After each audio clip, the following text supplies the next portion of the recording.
Hey folks, KILT-MAN here. KILT-MAN at your services. How are you all? Hope you're all doing very, very well. Now, we've got a mystery movie canvas unboxing to do. I say mystery. You guys know exactly what it is because it's in the title of the video and it's the actual thumbnail for the video. But right now, at this point in time, the box is unopened. I haven't seen it. But as you can quite clearly tell, I suspect very greatly that it is the film Zulu Dawn from 1979. One of my favourite wartime historical action adventure movies ever made. My dad supplied uniforms, helmets, tunics, assegais, Martini Henry rifles to the production of the movie, as he'd done with previous film productions like Star Wars and A Bridge Too Far. He got all this stuff back from A Bridge Too Far. He even had a part in A Bridge Too Far, although he was cut off the screen. I won't go into all those horrible details all over again. You guys know the whole sad, sorry saga of that. Everything came back from Bridge Too Far. Everything came back from Zulu Dawn. He got nothing back from Star Wars, though. Nothing back from Lucasfilm. Anyway, you know him, you love him. It's Steve 007 Smith has sent yet another movie canvas to us. And once again, he gave us the clues. And he really gave the most cryptic possible clues you can imagine for this one. And believe you me, I'm sitting here bedecked in a red tunic, Union Jacks here, the Zulu Dawn stuff, there's a great big assegai behind me, pith helmets on, you know, I'm ready for campaigning. I could be wrong. And I'm going to sit here looking like a right doofus in all this clobber if it's something entirely different. But I'm going to read out the clues to you. And of course, I'm playing Elmer Bernstein's phenomenal score for Zulu Dawn. Again, one of my favourite films of all time, one of my favourite scores of all time. Right, here are the clues. This is what he wrote. This is what he wrote to me. He told me it was going to be landscape. So it's that way round, not that way round. Landscape, right? So it's a British UK quad poster. The best, yes, of course. He said, these are the clues. Kobayashi Maru. This cool cat went there in 3. Carol Vorderman would have struggled with the numbers. I'll read them again. The Kobayashi Maru. Now what is that? It's from Star Trek 2. You see over there. The no-win situation, the no-win scenario that all starship captains must have to go through, and it's how they deal with it. Facing death is at least as important as facing life. That's what Captain Kirk says to Lieutenant Savick, Kirstie Alley. So, Kobayashi Maru, a no-win situation. You're going to lose no matter what. How you face death is at least as important as how you deal with life. This cool cat went there in 3. Okay, come back to that. Carol Vorderman, the Jessica Rabbit of TV personalities. Got a brain up there, but she's boosted her body to ridiculous cartoonic proportions. Boobs are out there, waist is like that, bum's out there. She looks fucking ridiculous. But would you? You bet your damn ass you would. Carol Vorderman, who's a brainstormer with figures and numbers, used to be on the show Countdown and many other TV shows. As the expert, would have struggled with the numbers. Kobayashi Maru, a no-win situation. What does that equate to?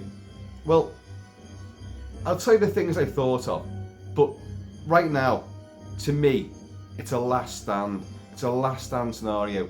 You're facing overwhelming numbers. Carol Vorderman would struggle with the numbers.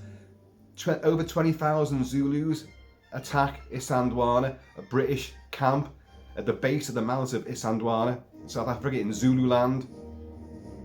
And they've only got a meagre force, tops 2,000. Just over 1,200 British soldiers, and the rest were native levies and native contingent regiments.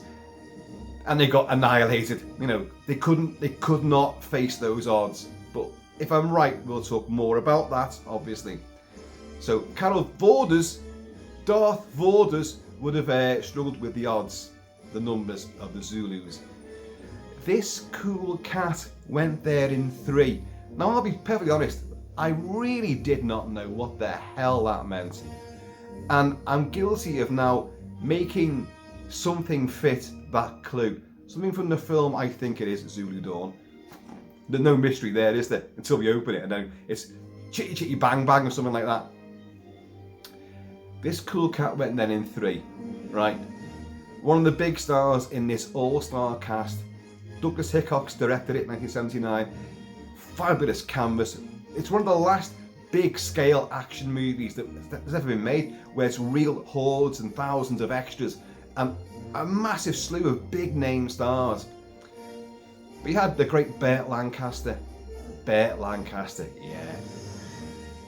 Moses, no, that was Charlton Heston. No, but Burt Lancaster did everything else. God, wasn't Moses, of course he wasn't. But he's been in 3 movies where it was a last stand and he's died. He was in 1972's Alzheimer's Raid for Robert Aldrich, which I have covered in depth, where he plays an Apache scout. He's not an Apache, he works for the US Cavalry. He's a frontier scout tracking down renegade Apaches on the warpath. And it's full of carnage and torture and atrocity. It's a fabulous, fabulous movie. And he will have a last stand against these renegade Apaches. He may get rescued, but he will die. He's mortally injured. And the film ends with a little, he's trying to, just give me the makings of a cigarette. Like, so he's putting together a ciggy. And as he's against these rocks, he's going to die very shortly. And it just freeze frames him like that as he's about to start, getting his ciggy together. So you know he's going to die. That's his last stand. He's had a battle against the Apaches. Last stand. The year before Zulu Dawn, he did a Vietnam movie called Go Tell the Spartans. Go Tell the Spartans. The title is a reference, of course, to the Battle of Thermopylae. The 300 Spartans fought against the great Persian army, and it was a last stand to defend the Hot Gates. So it's an allusion to that, it's a metaphor for that. And in that movie, he plays a Green Beret, an American Special Forces advisor in the early years of the Vietnam conflict and America's involvement. 1964. It is not a good film, folks. I may talk more about that at the end. I may do, remind me. But he plays a Special Forces commander in charge of a camp that's about to be overrun by the NVA and North Vietnamese army. And they have a few skirmishes, but they will have to bug out and try and escape. But he and most of them will be killed and wiped out. So he has another last stand there. And then he has a last stand in Zulu Dawn, playing Colonel Durnford, who is a renowned, very experienced Zulu fighter, who has his left arm is sewn into his jacket because in a prior encounter to this particular incident and battle and campaign, he's met the Zulus before, and he got stabbed a couple of times with their assegai, Zulu spear, and a couple of times, but one of the spear points went through a nerve underneath his elbow, which destroyed the nerve connecting all the rest of his arm. So his arm was useless, but rather than amputation, he had it sewn into his tunic. But he was still a bloody good, fighter, with a Webley pistol and a sword, and whatever. And he could still ride his horses. And he had a very, very gallant and brave last stand at the slopes of Isandlhwana, which we'll discuss if I'm correct. If I'm not correct, we'll have to quickly swerve in a different direction. And I'll just swerve in this direction right now. Glenfiddich, of course. And a lovely... Cheers, Joel. Cheers, Steve. Cheers, everybody. Right. So again, before we open it, Kobayashi Maru, this cool cat went there in 3. So Burt Lancaster was in 3 Last Stand movies. I don't think that's what he meant. This cool cat, Burt Lancaster could be a cool cat, but I've got to ask you about that, because I don't think I'm right in what I'm thinking. But I made the Burt Lancaster thing fit that clue. This cool cat went there in 3. Carol Vorderman would have struggled with the numbers, the Zulu numbers, obviously. But Kobayashi Maru and numbers. So my first thoughts were Is it 3 million miles to Earth? Is it 20,000 leagues under the sea? You see, I was thinking about numbers. 1 million years BC, and the final countdown. Yeah, the final countdown with Michael Sheen and Kirk Douglas and James Farentino. The USS carrier Nimitz goes back in time to the eve of Pearl Harbor, but it's a modern day aircraft carrier with early 80s, 1970s fighter jets on board, and their option is, do we take out the Japanese fleet and save the day and alter the course of history in doing so? And I've covered that movie in depth, but the final countdown, Carol Vorderman was on Countdown. And to be honest, if it is the final countdown, I'll be equally made up, because that will just blow me. That's one of my favourite movies. It's a great what if, and I have covered it a lot on the channel. Incidentally, Zulu Dawn I have covered a lot on the channel without actually reviewing the bloody movie.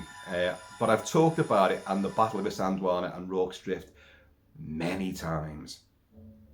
Anyway, so there the things I thought of. But then I very quickly went back, this Kobayashi Maru, a no-win situation.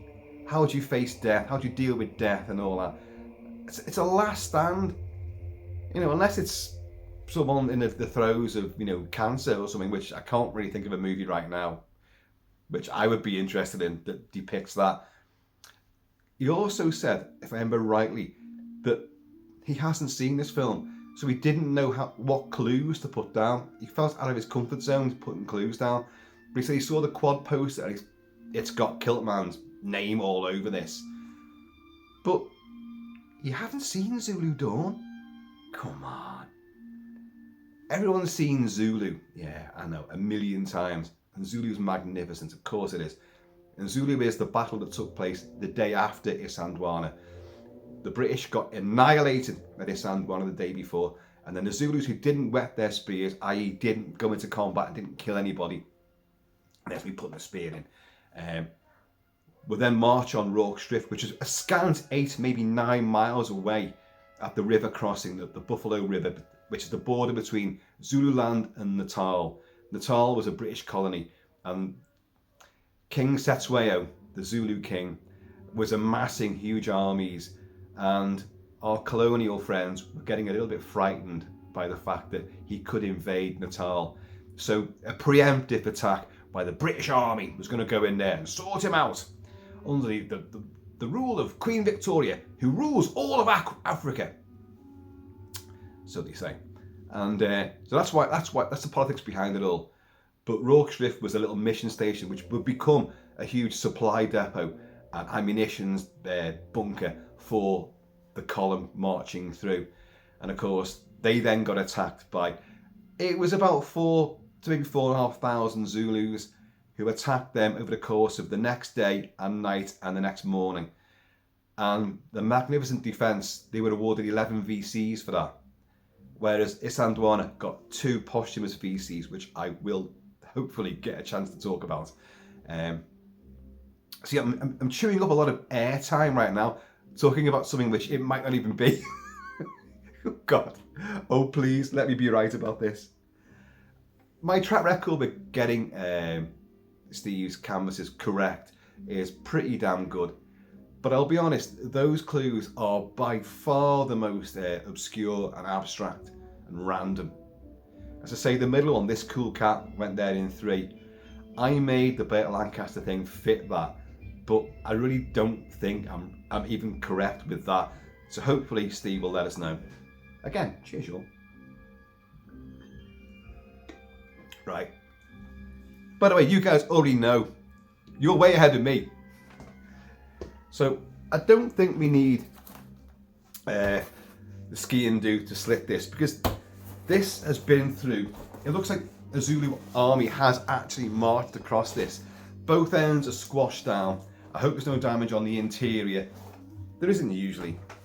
But right, I am now going to break into the, hang on. These little tiny cord things can be a right pain in the ass. That wasn't. That was all right. Pull that there. The cat likes to play with those.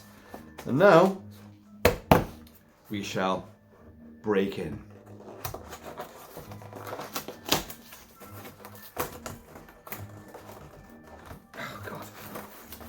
Go away. The hell? This reminds me of the ammo boxes, which have proved a huge historical point of controversy over the Battle of Isandlhwana, why the British lost. The ammo boxes were screwed down with only one screwdriver per quartermaster and loads of ammo boxes and no time to unscrew them. We'll talk, well, maybe we'll talk about that.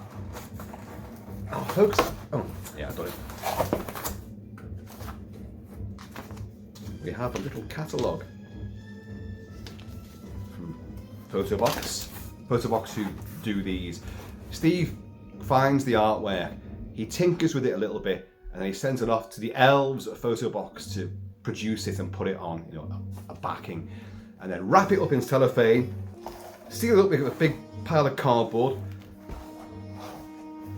So I'm gonna unseal this. It's wrapped up in cellophane, and I'm gonna show you guys first. I need to put this somewhere.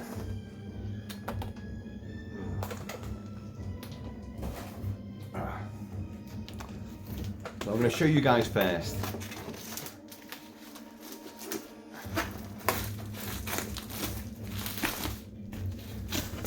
There.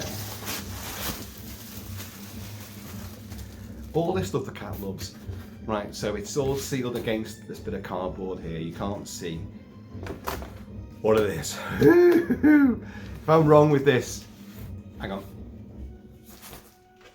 So it is the other way. Oh, it's landscape, isn't it? Oh, this is going to be upside down, isn't it? If it is, folks, I apologise. I'm going to bring it in from the side, and it's going to be upside down. I just know it. I just know it. And I can see through the back of it. It's Zulu Dawn, and it's upside down. Yes, yes, yes, yes. I was right. And it is, whoa, fucking gorgeous. Oh, the A certificate. It's a violent movie, an A certificate. Historical, action, battle. But there's blood, snot and chaos in it. Stabbings aplenty. But an A certificate, look at that. The British Red Line. You've actually got members of the 1st Regiment, the 1st 24th of Foot, known as the 2nd Warwickshires. Before anyone goes, no, they were called the South Wales Borderers. No, they weren't. Not until after this campaign did the name change. They're the 2nd Warwickshires, and they composed most of the 1st column of Lord Chelmsford's first invasion. Disastrous invasion. And there they are, on the slopes of Isandlhwana, and you can see the approaching Impi. The Impi is the Zulu army. And it's called Zulu Dawn. And the weird thing about the battle is, at the height of the battle, there was actually a solar eclipse, which blacked out the sun. Around about midday, the battle had begun about an hour or so before, say about 11 o'clock, and maybe even a bit earlier. And it did go on. The final shots were fired, and the final redcoat was killed around about 3:30 in the afternoon. So that was quite a big battle, you know. The film's only on for like 119 minutes, something like that. It's shy of 2 hours, but it still depicts the battle in incredible detail. But look at that.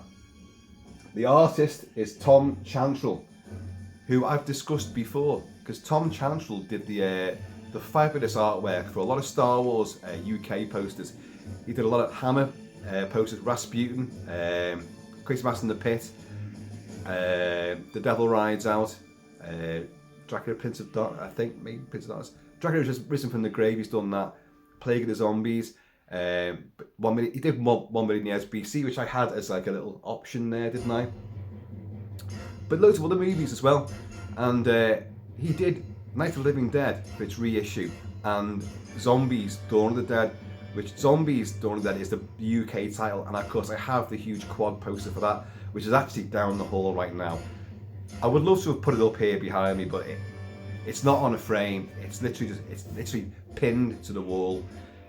So anyway, it's massive. There's 2 dawns he's dealt with, Zulu Dawn and zombie Zeds as well. Or Z's for you guys across the pond, Z's. Dawn of the Dead and Zulu Dawn. And it is absolutely phenomenal. The colours are great. Look at that blood red sky. And you've got the sun, the dawn, so the sun is poking up there. And a beleaguered bunch of British soldiers facing the oncoming hordes. Up here you have, I need to have a look at this. Yeah, it's Lieutenants Melville and Coghill, played by Christopher Cazenove is Coghill, and James Faulkner plays Lieutenant Faulkner. And they're the two guys in the film who were given the regimental colours and the Queen's colours. Save them, you know. You've got to save the colours from the enemy, and they're doomed. But we'll come on to that. But there they are, depicted, basically legging it for their lives to save the colours. Geographically and in the course of the battle, that would not be the case there. This looks like sort of one of the firing lines, the front skirmishing lines, coming under severe attack and about to close ranks and retreat. They would be way back behind at the camp when they get the orders to like, run, take the colours and get out of here, get to Rorke's Drift, you must warn them. Well, they don't get there, it's as simple as that. But those two in reality got the VC, the Victoria Cross, posthumously. I think it was Lieutenant Melville's wife who campaigned to get them, to get her husband the recognition he deserved after the humiliating defeat of Isandlhwana. They had to give something back. That's why Rorke's Drift is so highly celebrated. That's why they awarded 11 VCs. I'm not undermining the magnificent defence of Rorke's Drift against overwhelming odds, but they had time to prepare, and they had ammunition. You know, they could still be shooting even now. You know, this was 1879. They had enough ammunition there for the entire column several times over, so they were well kitted out, and time to prepare defences. And they had good commanding as well from Lieutenant Chard and Lieutenant Bromhead. Bromhead is the Michael Caine character. Chard is Stanley Baker, who co-produced Zulu in 1964 with Cy Enfield, who directed it, and Cy Enfield, who co-wrote this screenplay. But Rorke's Drift is massively sort of aggrandized and made even more celebratory and euphoric because they were trying to cover up for the massive humiliating defeat the day before. How could the British Army lose so many men against what? Natives? Bloody natives? You know, and that is the exact ethos which Lord Chelmsford was greeted with. How come you lost, you know, almost 2,000 men? They had cannon. Isandlhwana, they actually had 2 cannon there and 2 artillery pieces, which weren't very effective. They had the newfangled rockets.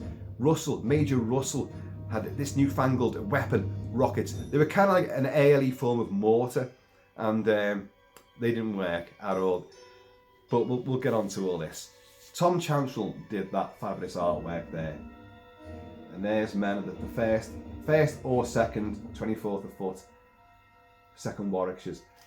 Basuto there. Durnford had the Basutos. Durnford was the Burt Lancaster character. I put that up there. Star Trek 2. That's artwork by the great Bob Peake. But I put that up there because of the Kobayashi Maroon. And we have Zulu Dawn, the original album. The vinyl is sitting behind me there. But I think we could put that there now, don't we? Otherwise I'll be sitting there holding it the whole time. So, excuse me please. Just put that down. Put that down. Move this little gargoyle slightly. And, now I've got a problem. Oh, a bottle of Jack Daniels. And a bottle of, well, whatever that is. A bottle of rousing. And we'll get this in position. That's not working. Ooh, don't you fall down. I have a feeling that's going to fall, to be honest. Like the British fell, you know. But anyway, so Steve, fabulous, well done. You've got to let me know about the Beta Lancaster thing. Was I right about that?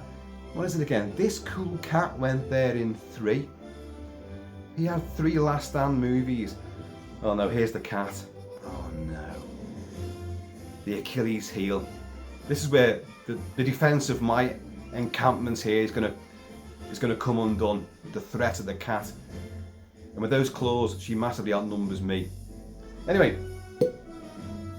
Cheers, y'all. An all-star cast. Listen to this rundown. Bert Lancaster, Colonel Durnford, Peter O'Toole.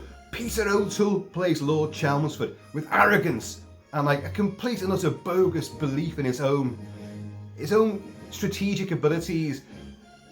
He thought about fighting Europeans armed with guns and cannon and cavalry. He totally underestimated what the Zulu was capable of doing, the Zulu Impi, the Zulu army, and their strategy. Simon Ward playing the Right Honourable Standish, I think his name's William Standish Cavendish Vereker, something like that. One of them big, massive, long, silly names. And he's an amalgamation of 3 characters who were really there at the battle. Lieutenants Raw and Harrington, I think it was, and the real life Vereker. But the way Simon Ward depicts Vereker, or the way Vereker is depicted in the film, is a lot different from the real life version. They made this character, they condensed the 3 into 1. So things that the other guys did, they've got Vereker doing them. It still works. Denham Elliott as Colonel Pauline, the guy who's left in charge of the Isandlhwana camp. And he's a little bit nervous about that. So he can't wait for when Durnford comes in. Durnford gets sent back to reinforce the camp. Because what happens is, they cross into Zulu land, they cross the Buffalo River, and leaving Rorke's Drift. And they march right into onto the slopes of Isandlhwana, form a camp there, and then after a day or so, Lord Chelmsford, right, we're gonna march further out. They're looking for the Zulu army, the Zulu Impi. They've had intelligence that it's around somewhere, but they don't know where it is, and they know it's going to be big. So, but he's convinced, well, it's nowhere near here. Hey, of course it isn't. Of course it isn't, Lord Chelmsford, you damn fool. And off they march, several thousand men, and that's the main that's the first column. Off they go, leaving the camp, which has still got, it's got tons and tons of ammunition. It's got 2 cannon there, and they've got lots of different assorted Natal Carbineers, Natal native contingents, and who else? You've got the Basutos, and Vereker leads the Sakali horse troop. Again, a lot of these are natives, but they're highly trained and they're British soldiers. And and you've got the 1st and 2nd battalions of the 24th Foot. So how could you possibly go wrong? Well, quite easily it would turn out, because the Zulus aren't 100 miles away. We've got to search out and scout everywhere. They're just round the corner. Chelmsford's fucked off, left his men without realising the Zulu army is just over there. It's about, I think, 6, maybe 7 miles away, but it's hidden in the base of a valley. And what happens on the early morning of the 22nd of June 1879, Lieutenant Raw and a scouting party chase, and you do see this in the movie, they chase a party of Zulus across the ridge, and then suddenly they look down into the valley, and there is the Zulu host. 20,000 more, but I'd say about 23,000 warriors are there. Holy shit, an electrifying moment. Think about it. We're looking for these, and they're right here. The camp's behind us, and we haven't got anywhere near enough men to fight these off. Chelmsford's buggered off, and oh shit. So the Zulus see them as well, and this is the thing. The Zulus, we're going to attack, but the next day on the 23rd, they plan to attack on the 23rd and then annihilate the camp and then take out the rear of Chelmsford's column. And they could have done it as well. And But now they've been spotted. Oh, shit, right. So as one, a silent signal gets given off, and the entire host, 20 to 22,000, rise up and charge up the slope at Raw and his very meagre little scouting party, who do actually fight, a fighting retreat. I'm holding this. There's a genuine Martini Henry rifle from this campaign. I have it. I've done a video on this. I'll put a link to it below. And yes, before you all cry out, I still haven't got the metal bands to put round the forestock. I know. So it's got gaffer tape round it. So it actually looks like a safari hunting version. This is not an artillery carbine Martini Henry. It's deactivated, of course, but the lever still works. Bullet goes in there, great big bullet. Cock it in, bang! Bullet pops out, another one goes in. The forestock, when I was given this, it didn't have a forestock at all. It just had the barrel. Now, if you watch that video, that was a good thing because it gave me access to all the markings and engravings and stampings that any rifle, any weapon would have. It'd go in for modifications and repairs, and it'd go off, be stamped for a new campaign. Now, this is stamped all over the buttstock. There's tons of different stamps on it. There's tons of stamps all over the breech. This has been all over the world at least twice. All over South Africa. It's been to North Africa. It's been to Canada. It's been to New Zealand and Australia. It's been everywhere, this bloody rifle. So this has seen a lot of history.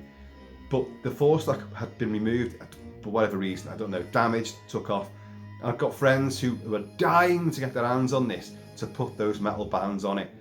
And I should do it, but there's the sight as well, which you can, it's a ladder sort of, so you can do all your different range markings on it.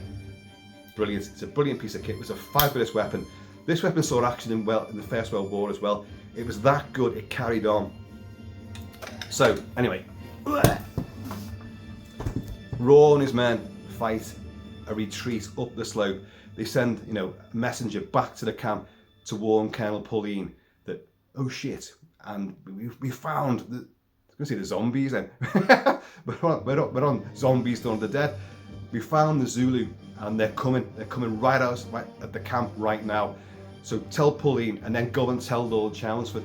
So you get a whole series of little messengers running about all over this landscape, covering a lot of miles and increasing desperation. The camp hears gunshots. The movie depicts it really well. They hear gunshots, and you've got James Faulkner and Christopher Cazenove again, Lieutenants Melville and Cargill. God damn it, don't tell me the Zulus got up there after all. And everyone's a bit edgy. But in reality, lots of Zulus had been seen by the camp. They'd see what looked like on the horizon. Is that an army? That's quite a sizable force of Zulus. There were Zulus all over the place who were moving in to amalgamate with the huge impi, but they inadvertently got seen. So the British would send out scouts to go and chase them down, but by the time they got there, the Zulus had scattered and they couldn't find them. So there were lots of little warnings that the Zulus were in the area, and Chelmsford knew this, but he was convinced that this is not the Zulu impi. It's not at all. In the film, there's a great sequence where the Zulus allow the British to capture a bunch of them, pretend they're just goat herders and all that, and let them capture you, let them beat you up and torture you. They'd be like, oh, I'm not fucking volunteering for that one. And they do, and they're chained up behind their wagons in the camp, and they're getting fucking smacked around. Big tough corporals are kicking shit out of them. But they tell Pauline Denham Elliott wrong information, that the Zulu impi is that way, not where it really is. And they fall for it. So Chelmsford falls for it as well, and off they ride, looking for this phantom army, which is not there at all. Durnford, in the meantime, comes back, and in the film, it's a great sequence where Durnford and his pursuitos ride up. No, come on, he's doing it one-handed because he's, don't forget, that arm's wrecked. Coming up like that, and everyone's cheering way because they were a bit nervous, even though there's 1,200, maybe 1,300 British redcoats there.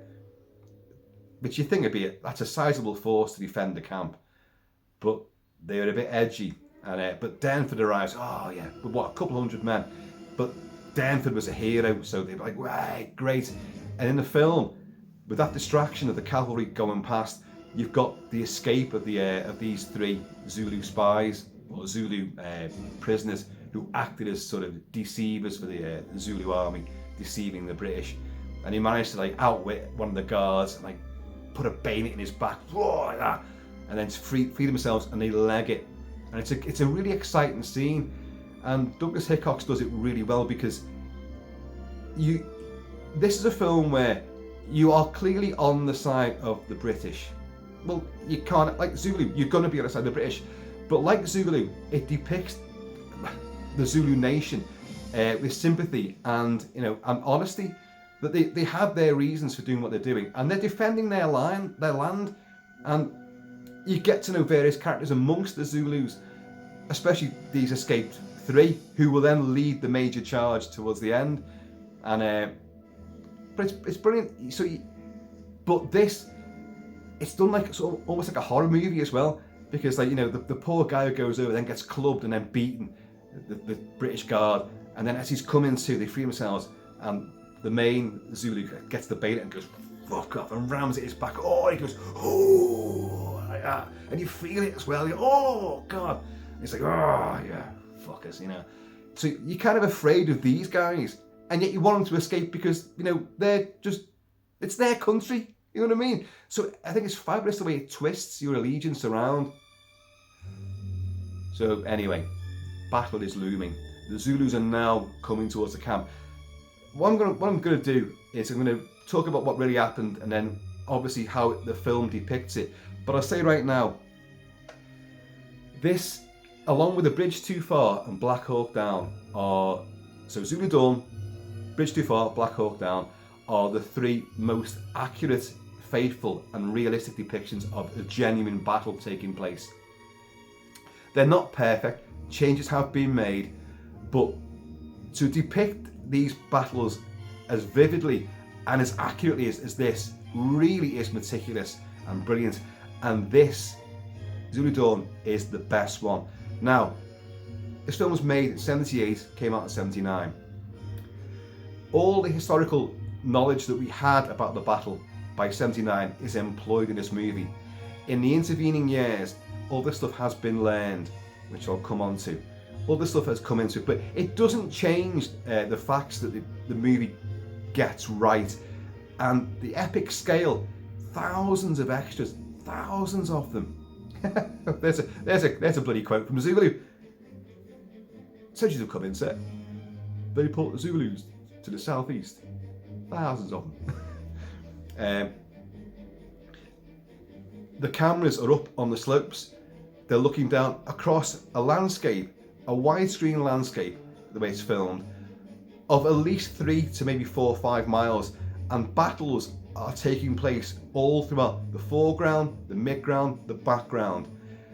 And the camera will pan across, so you're seeing thousands of people in individual battles, skirmishes, charges, frontline ranks firing, cannon going off, horses going this way and that way, different contingents of people are running about. And Douglas Hickox directs it with such verisimilitude and attention to detail that I think, I don't know this sort of fact, I don't know a great deal about the actual production of the movie. I know bits and bobs of it, but I don't know the whole ins and outs.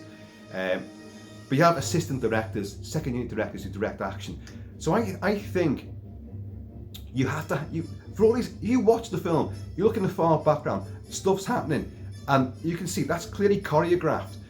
I think they've got second unit directors dressed as either British officers or Zulu commanders, Indunas. An officer in the Zulu ranks is called an Induna. And so I reckon they've got, these guys are dressed as either British or Zulu, and they're barking orders at their host of extras.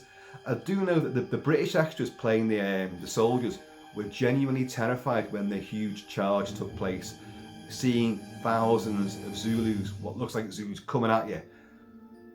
was a genuinely intimidating, frightening sight.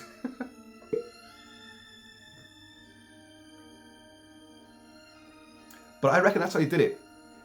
Because you watch, I swear to God, you watch it, and there's loads of shots from up on the peaks. When the battle is literally beginning, and the Zulus form on the horizon, the huge line, thousands upon thousands of them. No CGI, no animation. That's real people there, and it's as accurate as it could possibly be. You've got British soldiers high on the slopes of Isandlhwana. No one, you don't climb Isandlhwana. It's one of those great big conical peaks they call it, but it drops off like that, and it sort of like rises up like an iceberg and then drops off like that. And they're on the slopes down beneath, stretched out.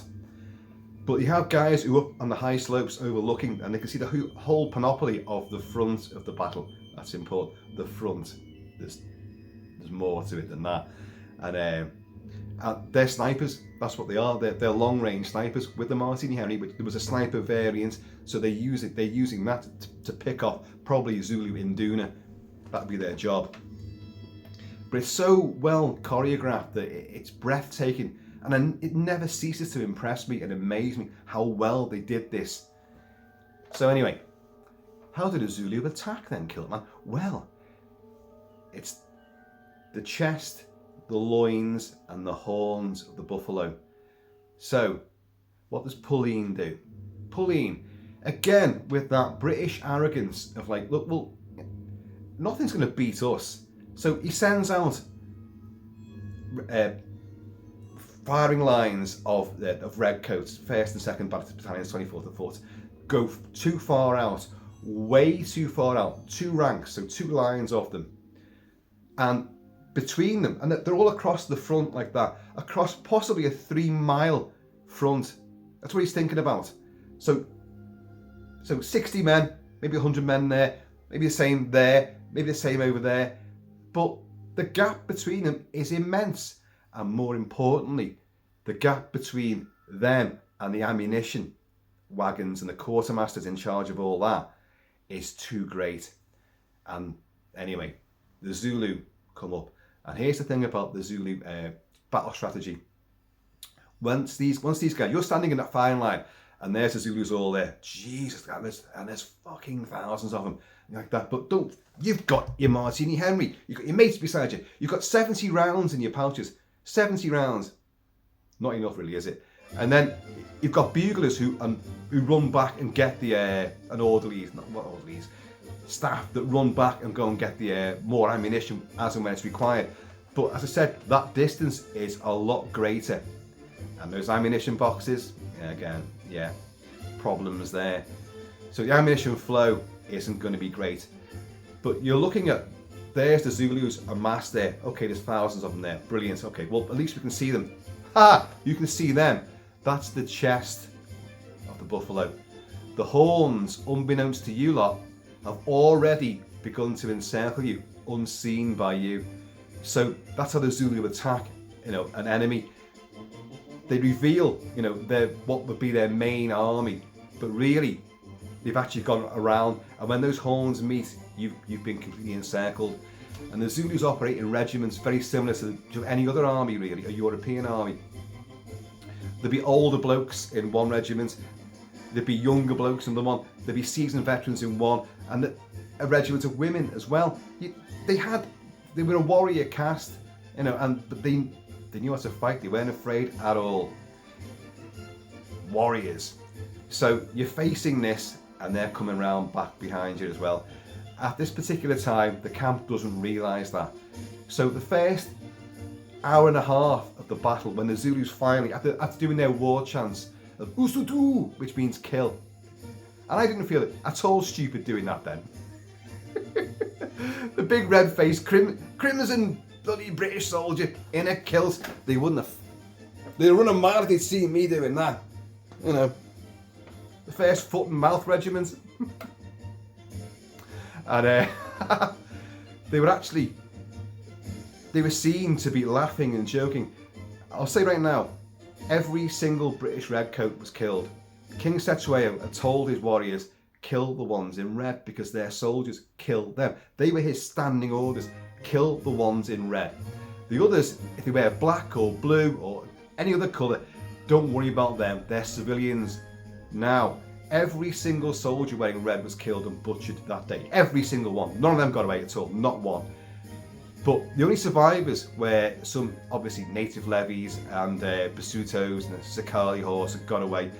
But of the British themselves, a handful of officers got away because that day they were wearing their blue or black patrol jackets. So they weren't targeted. Many of them wearing that were killed as well, don't get me wrong. But the only ones who got away happened to be wearing those because they weren't pursued that far. So anyway. But so there are eyewitness accounts from the British point of view, although the Zulus gave a huge account of what they saw, and it was hugely praise heavy for the Brits, massively. We'll come on to that. But where was I going with that? I'll have another swig of this, and I'll remember. I'm in the heat of battle here, don't forget. Independent, fire at will while I'm drinking this. The ranks were seen to be laughing and joking, clearly enjoying themselves because there's plenty of ammunition left. But that was going to run out. Now, in the film, you have a great scene. I mean, I've not gone through all the cast yet. Peter Vaughan as Quartermaster Bloomfield, with the great Phil Daniels as Boy Pullen. These are genuine characters. They're all playing genuine characters who were there at the battle. Bob Hoskins, who puts the fucking nut on a Zulu. Damn you! Bang! As Colour Sergeant Williams, who has an ongoing thing with Private Williams. Private Williams is played by Di Bradley. He's David Bradley, but he's known as Di Bradley. And for those of you that like old classic British movies, he's the star of the film Kes with Brian Glover. Kes, he's the lad, a little urchin, a little northern urchin who adopts a kestrel. It's a classic British movie and a tragic one at that. But he's great, and he plays this sort of, he wants to please, but he gets everything wrong. Although during a nighttime encampment, he's on picket duty, he's on sentry duty, and he hears something in the distance, so he starts calling everybody in the camp. You know, like, I can hear something. And you've got Private Story. Private Story is played by Paul Copley, a genuine Yorkshireman. And my only thing about The Slaughtered Lamb in American Werewolf is I love that scene, as you know. Brian Glover's in there, of course, and Rick Mayall's in there, and David Schofield is in there. You made me miss. I've never missed that boat before. There's no food here!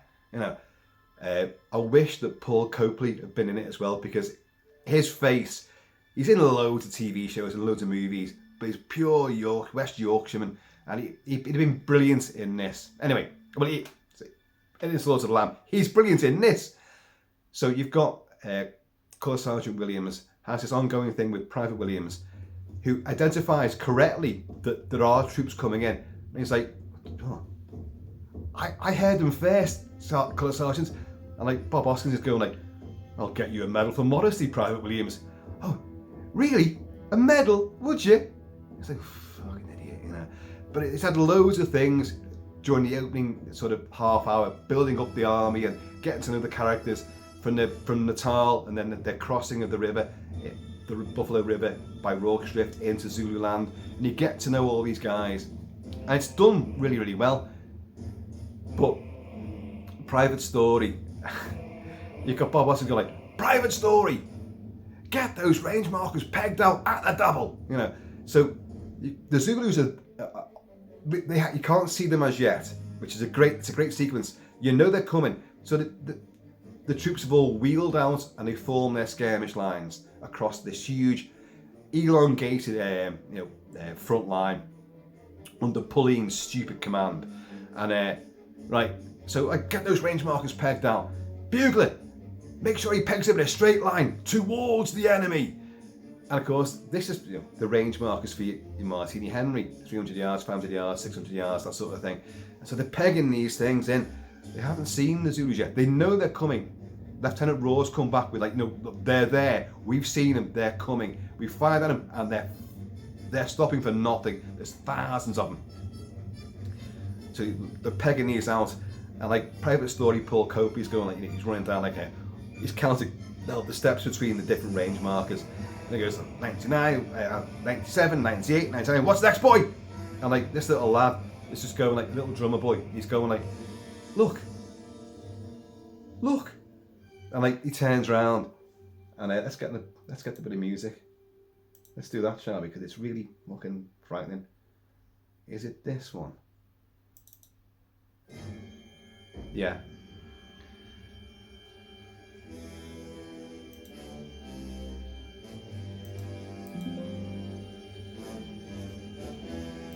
Just see hordes, thousands of Zulus just swarm over the horizon, not that far away from the camp. I start sweeping down, and like they're like, holy shit, you know. And the Zulus will stand there and then do their intimidatory sort of movements, and they'll dance and they crouch down and they rattle there. They have various spears, the assegais, short assegais, short stabbing ones, and the throwing assegai as well. And they carry a knob kerry. A knob kerry. Sounds silly, but it's used. It's a great big piece of bloody walnut and mahogany, and you smash skulls in with it, and that's what they fucking did. That wasn't a piece of music, but you get the impression anyway. And so they see all these, and they crouch down and they rattle their shields with the assegais, and they slowly stand up. You see it in the film Zulu as well, and they start chanting, and it's just super intimidation. It's to intimidate your enemy and put the fucking fear of not God but Zulus into them, and it works. And then suddenly, you know, Usudu, the cry goes up, kill, and they fucking charge. And I wanted that bit of music.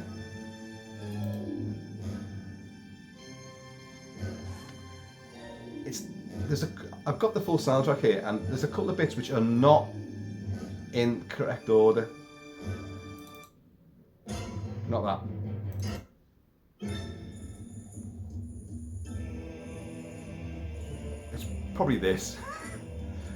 You've got this big vocal, oh, and that's meant to be the bellicose cry of the Zulus. Wordless and tribal, primal. And then they fucking charge, and like, oh my god.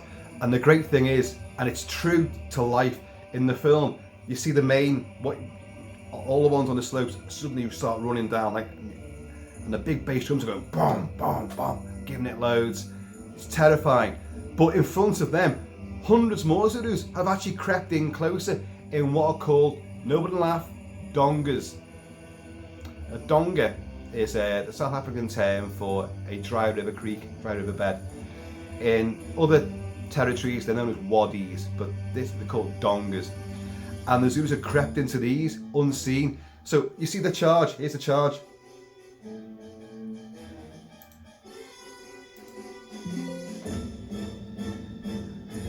And you see Bob Hoskins gets his sash.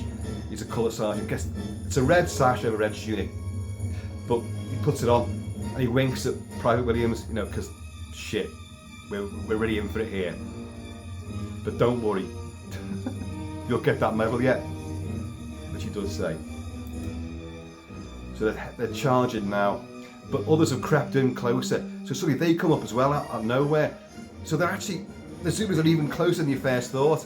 Private Story and the Bugler Boy, you're still pegging out fucking things, and he goes, oh bugger that, come on! And the two of them leg it back. And I don't find any historical notes about this taking place. It's Cy Enfield probably just adding a bit of gravitas to a certain situation, because the front ranks begin to fire, yeah, and then rear rank, fire.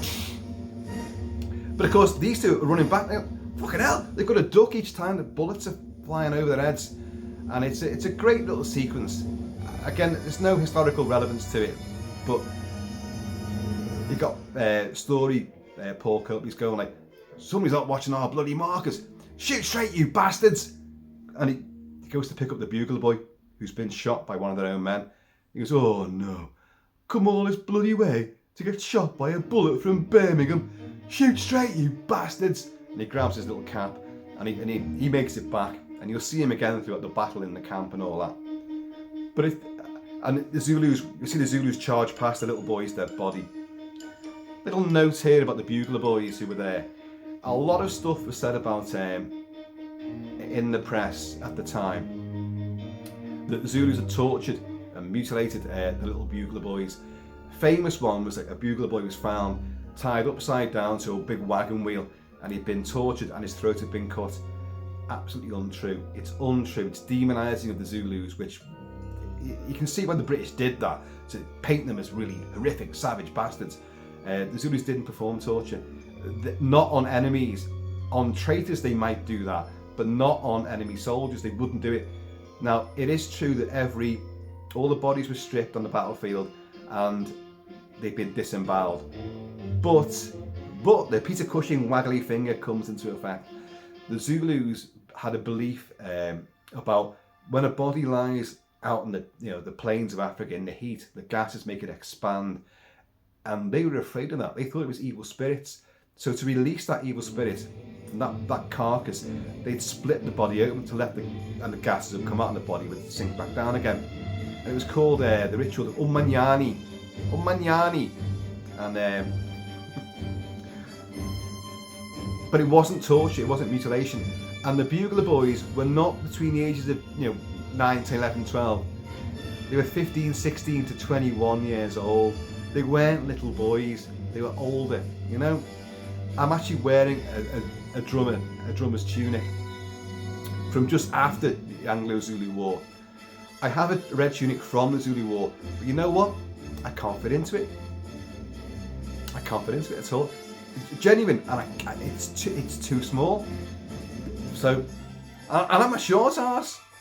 A stocky little runt, but or rhymes with runt, one of them. But I can't fit into it at all. So I'm stuck with the drummers, but it works. Cheers, y'all.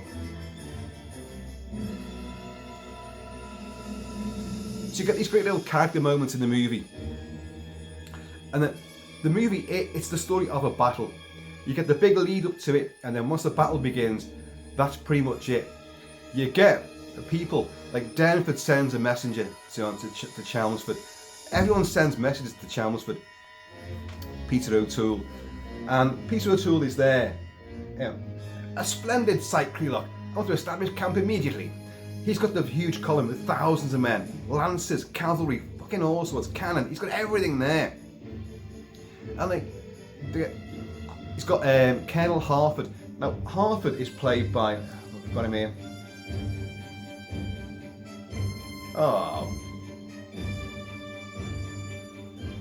Crelock. Colonel Crelock is played by my great TV star of Britain, Michael Jaston, who's a stiff upper lip and all that, and you have loads of scenes where the arrogance of Crelock and Chelmsford and all their little entourage, pouring scum on the men who are genuine frontier guys who know their stuff. You've got Nigel Davenport playing Colonel Hamilton Brown, who at this camp, they've got a lovely luxurious wagon and all the silver platters are being served, and they're having a great big lovely banquet whilst the battle is about to really kick in, just a few miles back behind them. And you get Nigel Davenport gets up, he goes and it's going Chelmsford's going eat your meal, Hamilton Brown. He goes I'm sorry, my lord, but I don't think it'd be proper for me to my men haven't eaten since before leaving Rorke's Drift. That was over a day ago, and they won't get any supplies until tomorrow. I don't think it's right for me to sit here at your table with them, with their bellies stuck to their backbone. So, if you please, my lord, and off he goes. And Lieutenant Harford, played by Ronald Pickle, gets up as well, feeling, he's right. And Chelmsford just says to him, Mr. Harford, learn nothing from that Irishman, except how not to behave. And all the rest of the table could go, oh, my lord, oh, well done, you big bombers wanker. Harford's great. Ronald Pickup is brilliant in this because he gets a message. He rides to Colonel Crelock, Michael Jaston, in his own wagon somewhere. And it's a lovely pristine meadow there. Oh, it's so beatific where they are. Whereas back at the Isandlhwana, it's blood, chaos, and snot, and violence, and guts everywhere. And it says, a strange message from Verica. Hang on, no. Lieutenant Verica sends for help. Colonel Pullein sends for help. The camp is under attack from a large force of Zulus. We need help immediately. And like, Kilty goes to Harford. Where did you come by this intelligence? Denford's carbineer himself. He rode from the camp. And he goes, right out to Lord Chelmsford and equate him with your intelligence. And then he goes, right. He's like, Mr. Harford. And he turns back. He's like, please, what's it? Calm your passions. A professional soldier must remain cool and calm in times of stress. And like, no, they're about to be fucking massacred. Chelmsford sends, they had Navy personnel with them because the Navy were testing out, well, not several things, artillery, strategies, and also optics, telescopes, binoculars, new forms of gaining close observation from long way away. So, and you've got the great Christopher Chisel from the Wild Geese, and also Emmerdale Farm, or Emmerdale as it's called now. He's Eric Pollard, and he plays Lieutenant Milne. So Chelmsford goes, and he's a naval sort of attaché. He goes, Chelmsford goes like, because he gets told about, there's strange intelligence from the camp. It seems Pullein has a battle on his hands. No intelligence, no detail. And he goes, Mr. Milne, can you take your telescope to a high point, observe the events of this Isandlhwana? Sir, and it's Chris Chittle goes up there, and you'll see him come back later on, and he says like, I observed the camp for 20 minutes. The heat obscures much. I couldn't see much detail at all, except like everyone's moved en masse into the camp, but he's dead blasé about it. And Chelmsford does think about this though, and he's kind of like, Peter O'Toole's brilliant. And he just goes like, okay. And you've got Ronald Lacey. Ronald Lacey is Tote from Raiders of the Lost Ark, and he's a great actor. And he plays, he's a news correspondent from The Statesman, or The State, one of the papers at the Times. Not the paper called The Times, another one. And he's there, but he's cynical. And he takes the piss out of Chelmsford at every chance he can possibly get. And his name is Norris Newman, but he's known as Noggs. And he's been having little snipes at Chelmsford all throughout this. Like, when they break the column and all that, and leave Isandlhwana under Pullein, and Chelmsford goes off. And he's gone like, had it drummed into me in school, into my thick skull, that, a commander never splits his forces without first knowing, the enemy's disposition, especially when you're in the enemy's country. And like, Chelmsford's like, oh yes, Noggs, that would apply if we were facing a European army, armed with guns and artillery and cavalry. But these savages, but each time a message comes through that the camp's under threat, you see like Ronald Lacey, like he may be slicing an apple, but he's like he's watching Chelmsford. And he says to Crelock at one stage, Crelock, Michael Jason, is the one who's a devout defender of Chelmsford. And he's staunch, right-hand man. And he says like, listen, Crelock, old boy, old fella, if his lordship sinks, you sink with him. And he's like, yeah, okay, right, all right. It's the politics is in there about campaigning. It's worth pointing out as well that back in this day and age, you've got brevet major general. I'm not sure what rank Chelmsford was. I can't remember right now. Too much information floating around my little tiny skull. And but he's blah blah blah blah Lord Chelmsford. But he leads from the front, and his second invasion, he would lead that, and he'd take his army right into the capital of Zululand, Ulundi, and form a huge square with cannon and hundreds of soldiers, thousands of soldiers, and defeat the Zulu nation on the second invasion. But what I'm saying is, like, you had statesmen, politicians, lords, barons, viscounts, who would lead troops into battle and fight alongside them. You fucking don't get that these days. You don't get that these days. But these guys would, because they have that empirical, colonial, adventurous spirit and zest, and you can dress that down and pour scorn on it as much as you want. From a soldier's point of view, they fought alongside, the actual rank and file, and you don't get that these days. You just don't get that.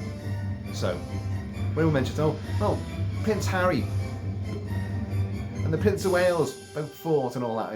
Well, yeah, massively SAS protected as well. But we'll go into all that.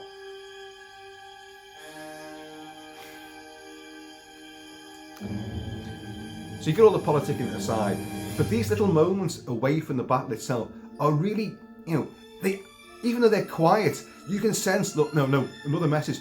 They're in the shit. You're gonna go back. You're gonna do something about this. In reality, I forget, Shepstone, again another Lieutenant Shepstone took his men to go out and look. We think basically disobeyed orders. Let's go and have a look out there because this sounds really bad.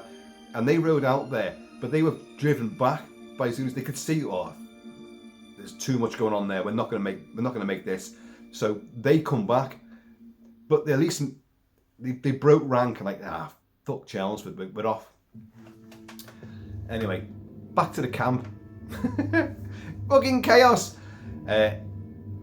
Russell and his rockets get overrun. 2 rockets in the film fizzle out over the heads of the Zulus and do nothing at all. And he got. In reality, he took his little squad of this rocket battery, these little tubes, little basic primitive mortars, went out there. Fire 1, fire 2. Who plays him? Oh, I didn't write it down. Doesn't matter. They get off very quickly. They're probably the first of the British mob to get taken out because they went too far out with no protection, no way of getting back. And what did he think those rockets were going to do? Did he think they were going to scare the Zulus? Maybe he did. Oh God! What's that? Boom! Wow! Frightening! Ooh! Oh, it's gone. Let's go and kill them. Let's go stabby on those bastards. Which of course is what happened. They were fucking butchered. And the Zulu host keeps coming, and then you get individual elements of the British get cut off, isolated, trapped in dongas, and pincered and fucking ripped apart as the Zulus were closing on both sides. Durnford on the left flank keeps it closed for quite some time, but he has to make a really, an obvious, but it's a tragic decision. His men, in the film, you don't quite see it this way, I'll be honest. His men are firing regularly and they're all armed. They dismount and they form up lines and they fire and they hold in check the Zulu charge on the left flank. But in reality, he only 1 in 10 men, I could have got that wrong. 1 in maybe 5 men. No, I think it's 10. 1 in 10 men had a Martini Henry rifle. And some of them actually had older weapons as well, so they were barely even had enough ammunition. Whoa! My speaking parts got knackered there. So they couldn't sustain heavy fire against the oncoming hordes. So they couldn't possibly last. So at best they did a fighting retreat, and then in the end, Denver goes, "Look, fuck this. We haven't got enough ammunition. We're gonna have to go back." So off they go, leaving the door open on the left flank, and the fucking Zulu flood through, which inevitably cuts off these ranks of British soldiers who are too far out. And suddenly the Zulus have come around them, like, close ranks, retreat, and of course you get that with Bob Hoskins and Private Williams, so Colour Sergeant Williams and Private Williams, and save those guns, because you've got the 2 guns which didn't do fuck all. Yeah, they've got 2 field pieces artillery there. I don't know what, 22 pounds. I don't know what the hell they were. I can't remember. And boom, they're firing these things. Fucking boom. Got a regimental march here, and it's exciting to watch in the movie. But in reality, the Zulus watched as they lit the cannon, and right, duck. It's a fucking ball would just sail over their heads harmlessly. Fuck off.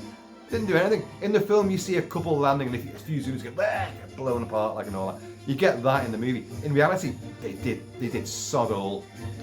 So like, you got Bob Hoskins saying like, save those guns, and like, so they've got to wheel about and hook up the guns again onto the wagons and the harnesses with a team of horses and the carriage troop, and bug out of there. You don't let the guns fall into enemy hands. Same as the colours. Anyway, so the British defence is now going back and back and back. Elements of it too far out have been overwhelmed already, and the Zulus who've overwhelmed them are now coming in on the flanks of the retreating troops on either side. So they've had it. But you've got the great Bob Hoskins there, and it's like, Private Williams, come here, and he drags him up out of a donga. Drags him up, he's going, sir, and like, you know, you'll get that medal, yeah, Private Williams. And like, Bob Hoskins, his helmet's got, it's like, fucking damn you. He's got his bayonet on it, he's fucking stabbing fucking Zulus. Wow, fucking grabs one and goes, fuck off. Headbutts him fucking great. Grabs a nog carry and goes, wow, and starts hitting him. And then he gets stabbed from behind. Hooray! And Bob Hoskins goes down. And you get little Private Williams, Di Bradley, with his bayonet and he just goes, and he kills a couple of fucking Zulus, and then he gets done in as well. Oh man. You've got what is his name? Ian Yule plays Corporal Fields. Ian Yule is ex-para, ex-SAS, genuinely. He fought in Rhodesian Special Forces. Oh god. He was part of Mad Mike Hoare's mercenary band in Central and Southern Africa. Mad Mike Hoare. The film that the Wild Geese is based on. Yeah. And get this, Ian Yule is in the film The Wild Geese. He was an actor, he's a professional soldier, a mercenary, an actor and a stuntman. And he plays Corporal Fields in this, and he's fucking boss. Again, he's one of these, like, head for the high ground, he says, like, and all his men scamper up, you know, this little escarpment, and then come down another one, and the fucking Zulus close in on both sides of him. And like, you see him, his helmet's come off, like, and this is a film of terrific stunts. He's got his fucking his Martini Henry by the muzzle. He's clubbing fucking Zulus, bang, and then he gets stabbed from behind, and in one shot, and it's him doing it. Don't forget he was a stuntman as well. He falls. It's a steep slope, a rocky, craggy slope, and he tumbles face first down it, boom, and falls down face first. And you're like, fucking hell, he did that. He did that. And it looks hard, it looks really violent too. And there's loads of falls that people do. I mentioned those snipers up on the high peaks earlier on. And there's a great, again, a sweeping shot. The camp's being overrun, the Zulus are really coming through now. You've still got, again, that magisterial scope of directorship. There's fighting taking place, almost a mile away, and you can see it happening. And it's choreographed, it looks realistic, but it's happening all in the one shot. And they got these snipers up on the higher sort of slopes, and the Zulus have caught up with them as well. And there's one guy who he fires a shot, and he gets stabbed, and he tumbles over like into a big crevice, and he goes whoa, boom, and he bounces into it, like, and you're thinking like, there better be some fucking boxes and polystyrene and a safety mattress there for you, because otherwise you're gonna break your fucking neck, my son. But he takes a tumble, and there's tons of that. There's a great one, another one. Oh God, I've got to slow myself down here. Oh God. Again, the guns being dragged back, the horses. This is fucking unreal. They ride across, the camera's down here looking at it, and obviously it'd be no good if it wasn't looking at it, would it? It goes across a slight rise, but the gun carriage overturns and falls into the hole, the big crevice, tumbles over. This is a big fucking gun, tumbles over on a carriage, and the guys who are sitting there riding with it, one falls off, and it's not a dummy, it's a real guy, falls off. And so you've got wheels and wheels and wheels and horses, and this fucking gun overturning, and he falls just in between the tumbling gun and its carriage and the rest of the wagon, and luckily he doesn't get fucking smashed into the ground, just obliterated. And it's all one shot. You're like, oh my God, these stunts are fucking wild. I don't know how they got away with it. I really don't know how they did it. What I will say, there's no horse trips. It's a British-made movie. We couldn't do that. And you know, but they tripwire the horse's legs, and they go fucking tumbling face first. Burt Lancaster in Hosanna's Raid got a lot of that. Conan the Barbarian got a lot of that. In this film, tons of horses, tons of horse stunts, tons of horses leaping over things and like getting you know, supposedly stabbed by assegais and dragged to the ground. But you've got none of these. No horses were harmed, thank God. And you've got none of these horse trips in it. I love this music. We'll go on about the music. I know. We're an hour and 15 right now. We're just getting started. Steve, it's your fault, mate. Because of that. So the camp now is all outer lines of defence have collapsed. Redcoats have come back and formed little groups around the wagons. Another mistake Pauline made was not to lager the wagons, meaning, you know, put them in a circle, put them in a defensive perimeter with the wagons where you could defend those. But let's talk about, because they're all over the show, they haven't moved them back in. Quartermaster Bloomfield and Boy Pullen and the ammunition cases. Ammunition here! You know, quartermasters are notorious. They were notorious, especially back then. Every single bullet must be accounted for and every single casing must be returned. In the big crossing of the river, which I think you're hearing right now. This is river crossing, should be. Yeah. Glorious piece of rousing music from Elmer Bernstein here. This is the big crossing, full of mud and sludge, and Private Williams falling into the mud and all that and getting berated by Bob Hoskins all over again. But you've got Nigel Davenport and Harford, Lieutenant Harford, Jesus. And there's loads of native levies who are helping carrying all the ammunition boxes with mules and all that, like. But they lose a load of ammunition boxes in the water, and obviously a few native levies, they wear like a red bandana to mark them out as working for the British. And you can imagine when the Zulus overwhelmed the camp, they'd be whipping those off right away. They all got caught. They all got killed. Some hid away in different little Zulu encampments and tried to, oh, I was here all the time, this is my family. They were still, Setsueo's men found every single one of them and killed them all, every single one. So, went for the British, doomed. And anyway, some natives are killed there, and you see Bloomfield, Peter Vaughan, the great Peter Vaughan, you know, and he's like, oh, you know, bloody shame this, you know, God, you know, it makes me sick. And Harford comes over. Harford's got a heart. He should be called Hartford. And he says like, you know, it's sickening, disgusting, because there's dead Zulus there. Sorry, dead British, black native levies. And Bloomfield's going through taking the ammo belts off him. You know, bloody ruined and all that. And Harford's going, it's sickening. He goes, yeah, you tell me about it. I've got to account for all these. Bloody ruined. He goes, no, I mean the natives. And he goes, natives is not on my invoices, sir. These bloody things are. You know, they don't care about the natives. And even Nigel Davenport, who runs this, he's in charge of most of all this. And Harford goes to him, have you seen this? Oh, he points to like bodies floating and like, you know, how many have you lost? You should do a roll call. He said, pointless lad. I didn't do a roll call beforehand. And besides, I never knew how many we had to begin with. And he's the one that challenges Chelmsford. You know, he won't eat at his table when his men, meaning this lot, are starving. So there's a bit of a, I don't know, dichotomy of motives there. Oh, I'm reaching for this a lot now, aren't I? But, you know, can you blame me? I'm fighting bloody Zulus. It's my last stand. So the Zulus are massively in the camp now, and you will have lots of little vignettes, little moments. Private Story, Paul Copley got his Lee Enfield. The Martini Henry became the Lee Enfield. That was the evolution of the rifle. Moved from the Martini Henry into the Lee Enfield. It became, there was the Martini Enfield was the stepping stone. And then it became the Lee Enfield, the hero weapon of the First World War. And then even the Second World War as well, for that matter, was used prevalently.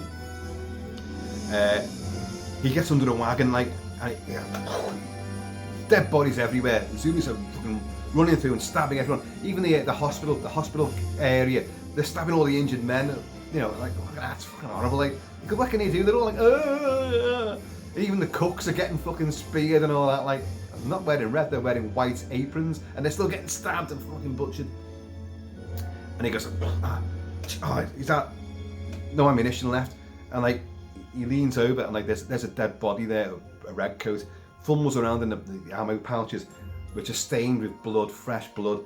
He gets one bullet out, spits on it, puts it in. Here you go. He goes like, he didn't have gaffer tape on it. He was like, yeah.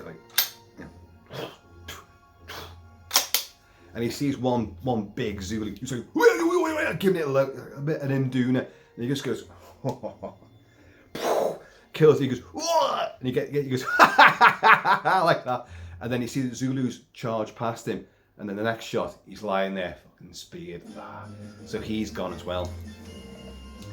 The film could be nasty. It's nasty enough as it is. There is a lot of blood in it, a lot of spearing and stabbings. But if you know how these battles pan out and what these weapons do and what genuinely happened, people like me kind of like, you want to see just a little bit more. Anyway, so the battle rages. Colonel Pauline, Durnford is now sent another one of his Basutos to, like, Colonel Durnford was married. Bert Lancaster was married, but it wasn't a pleasurable experience.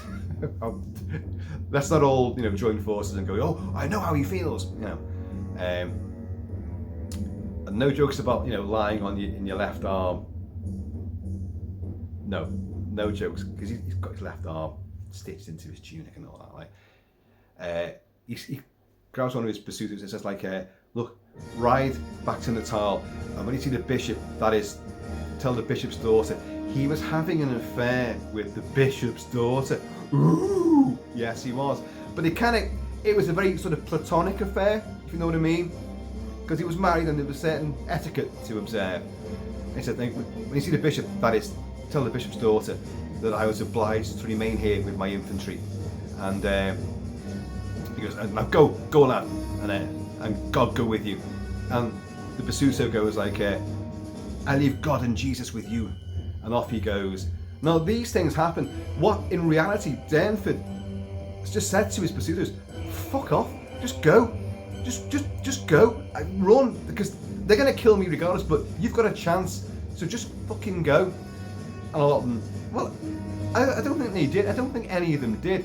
Now, it's important to note that Isandlhwana, the hill, the neck of Isandlhwana. Now, I know that when you're looking at me right now, it's a different direction, but so I shall do it this way, because that's how it would be from the camp. The way you're looking at me right now, it's going to be on this side. The neck will be there. Before the horns of the buffalo were closed round, in the film, Durnford sees this happen. He turns round. He's not on horseback anymore. The camp is now dwindled. It's hand-to-hand fighting. Little groups of redcoats are surrounded and getting picked off. He looks over and he hears the murmuring of the Zulu horde. It sounds like bees as they come over. That sounded more like King Charles. Must save the trees. He sees like it's like seeing another Zulu army come over this neck like that, and it's just like, right, well, this is what they do. The circle's almost closed, but for a while that gap was open, so they could it became known as Fugitives Drift, or Fugitives Road, Fugitives Route. Fugitives Drift was the major term, where stragglers would get out the camp and get over that neck, and before that neck closed, the circle closed, they get down the other side of Isandlhwana, and the Buffalo River was there, and try and make it away, because they knew, like, what, 8 miles away, 9 miles away, you've got Rorke's Drift, so head back that way.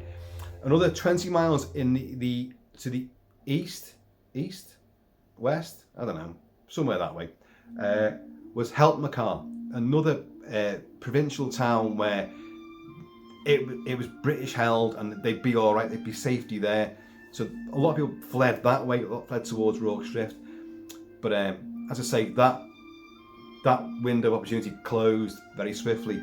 So before Durnford's actual last stand, you get Colonel Pulleine, right?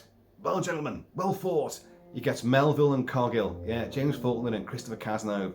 Says, right, gentlemen, it's time to save the colours. They can't save the guns. The guns are fucking toppled. And the Zulus captured the guns and dragged them all. Well, they didn't. They dragged them along the roads to Ulundi, the Cetwayo's capital city of Zululand. But they were found on the way, on the route to Ulundi. They'd given up on them and just left them to rot. But either way, you get the guns captured. That's massive humiliation for a British regiment, for the British Army. You get your guns captured. That's it. You lose your colours. That's even fucking worse. So Pulleine says, like, well fought, gentlemen. It's time to save the colours. Mr. Melville, take them to safety, sir. Now, this is a great sequence in the movie, and it's for over 100 years. This has been like celebrated. These two guys, Melville and Cargill, got the VC for this posthumously, because at the behest mainly of Melville's wife. And politicians, Parliament back home, weren't too happy about that. Politicians, fucking back of the head. They're all treasonous bastards. So like, well, we give medals to people who survive battles, not people who got killed, Anyway, so in the film, the colours get given to them, and Vereker, Simon Ward, who's an amalgamation of 3 different characters, including the real-life Vereker, he joins them, and they make a pell-mell escape just over the neck of Isandlhwana before the circle closes, and they come down the other side, and they fight their way through to the Buffalo River. And it's superbly filmed. It's so fucking exciting and rousing. It's like when that gun carriage overturns, you get James Fulton carrying the Queen's colours and all that, like regimental colours as well. And in slow motion, his horse leaps over the wreckage of the overturned gun carriage, like that. And then Christopher Cazenove comes behind him and all that, it's just it stirs my heart. And you got Vereker, Simon Ward with them. Now, Simon Ward had the Sakali horse troop. He's now pretty much ditched them, and in reality, the Vereker in real life, right? What happened with him? I think they do give a little bit of a nod towards. I'll tell you why. In reality, Vereker, as witnessed by people who survived, he lost his horse. Now, when I say lost his horse, I'm not sure whether his horse was shot out from under him, or was stabbed, or he just came off his horse, dismounted, and his horse was fucking bolted. But he lost his horse. He then saw another horse, which was like running free, and went to get that. And then a Sakali who was one of his men, said like, no, that's my horse. And ever the gentleman, Vereker went to the Honourable William Cavendish Vereker, what his fucking full name is, like, he went, I'm sorry, my good man, I'm sorry, you take your horse.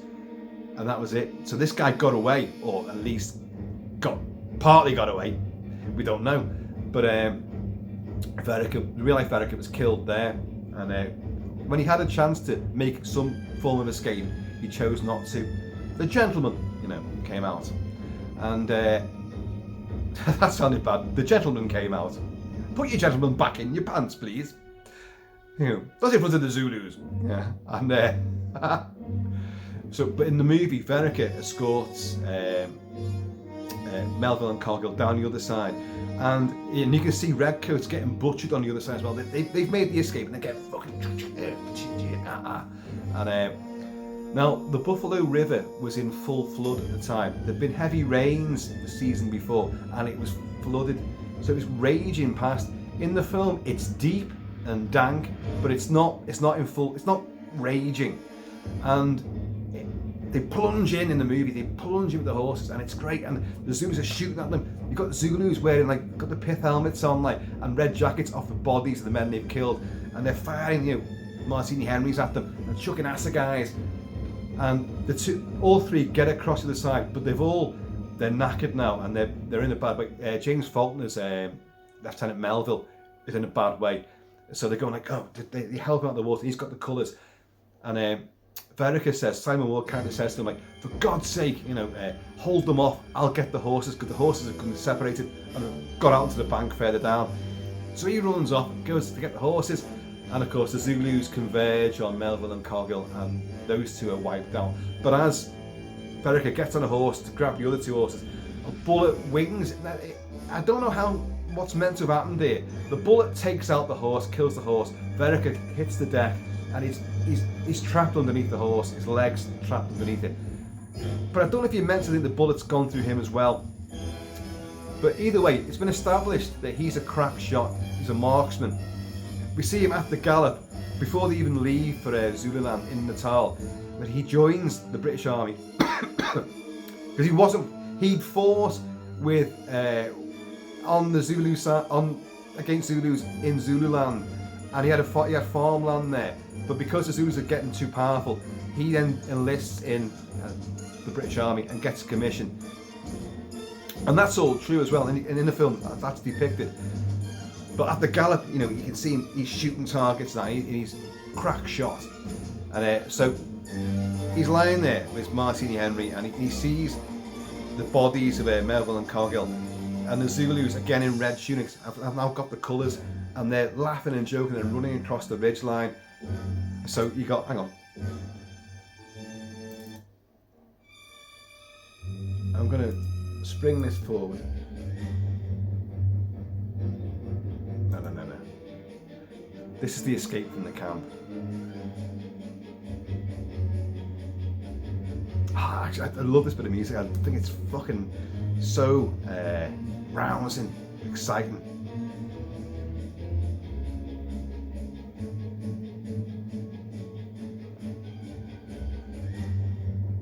Bernstein brings the tribal bit in.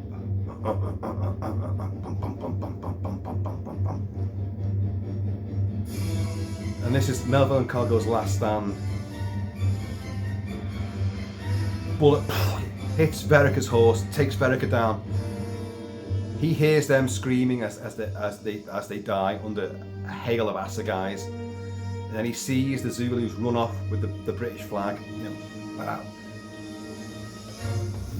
And he manages to pull out his shorter cavalry carbine from the saddle and takes aim at these. But you don't know what he shoots. He could shoot the Zulu, because all you see when he takes that shot, you hear, and the flag. You see the flag just fall into the Buffalo River and then float downstream. And then this is it, this is him taking aim.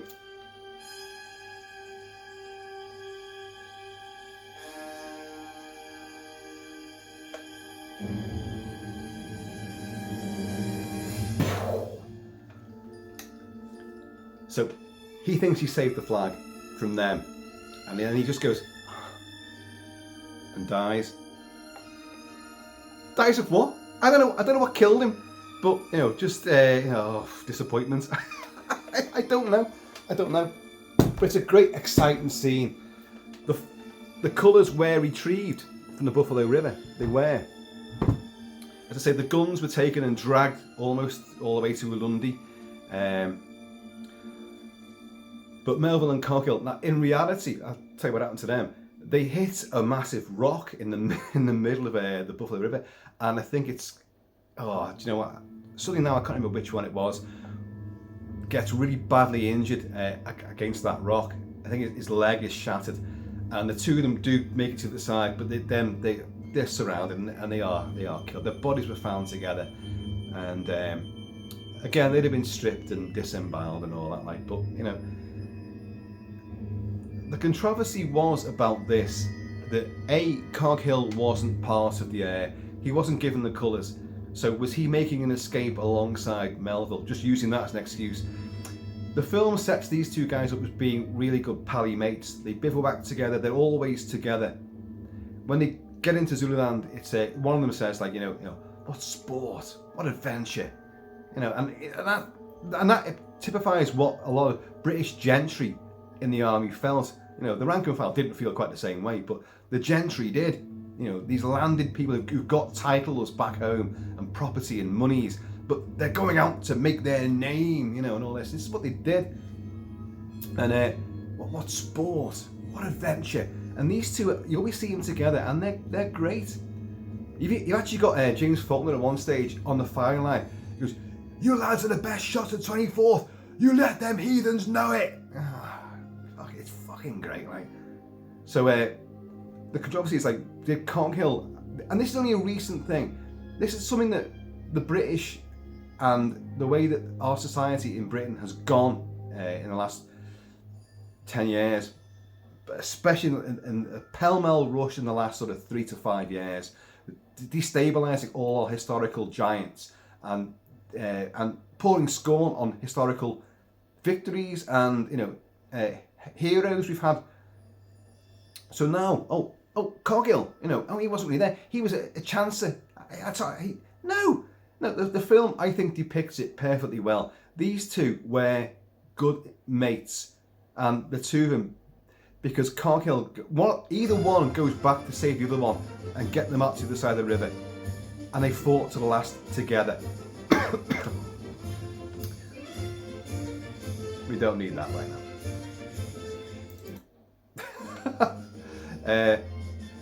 Durnford's last stand, right? And the film depicts this pretty bloody well. Durnford's released one of his pursuitos to go like, look, just, you know, go and tell the bishop's daughter, which was a way of him saying, like, the pursuitos, just go, where you got the chance, go. Anyway, he sees they're coming, the left horn's coming over, like, so that we've had it now, a bit cut off. Right, lads, make our last stand here. And in reality, he was found by a wagon, surrounded by his own men. The Zulu said a one-armed Induna fought on. That's him. That's Durnford, one-armed Induna officer.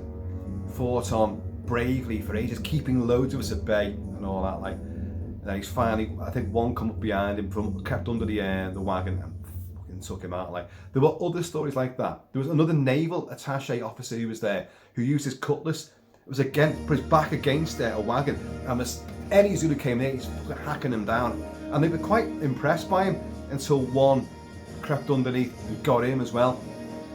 Now, in the film, another great stunt, and don't forget, Burt Lancaster did a lot of his own stunts, but not at that age. I don't think he was doing it. He is Webley, you know, he cracks it open and he manages to get more out of it. Then he gets on top of a flatbed wagon, picks up like it's either like a Martini Henry or a massacre, and he's like fucking swinging at all the Zulus who are surrounding the wagon. And then one runs up and just goes fuck off with a Martini Henry, takes him in the chest, and the stuntman does a fucking horrendous fall down the side of this ravine, and then Burt Lancaster goes against the side like, oh god, oh. And then Zulu goes, what's that? And fucking hurls a fucking assegai at him.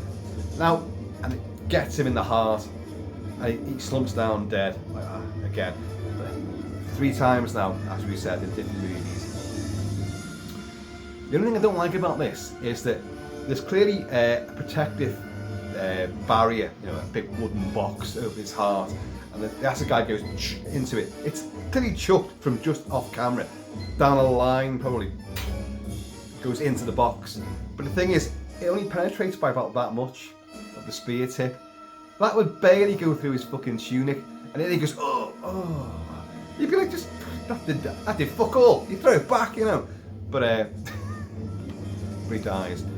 And it's a great sort of, you know, another tragic little last stand there. Colonel Pulleen, Denham Elliott, the one who authorised torture and beating of the prisoners who the Zulus allowed to go in there to give them wrong intel. He meets the one that escaped. He's gone after giving the colours and ordering Melville and Coghill to take them to safety and all that. Like, go to Rorke's Drift, He must warn them. And he goes back into his tent, and he's sitting there writing a letter to his wife, you know, all the quill pen and all the ink and all that, like, and this is true. He signs it all, and this Zulu comes in, like the one who escaped, sees him, and he picks up his pistol and he just goes like that. So the Zulu goes, fuck off, and you see Elliot just go, Pauline just dies there and knocks over the ink. He was found in his tent like that, and the Zulus had poured the ink all over him. So, see, the film is depicting something of what may have happened in reality, and I love that. All these little vignettes.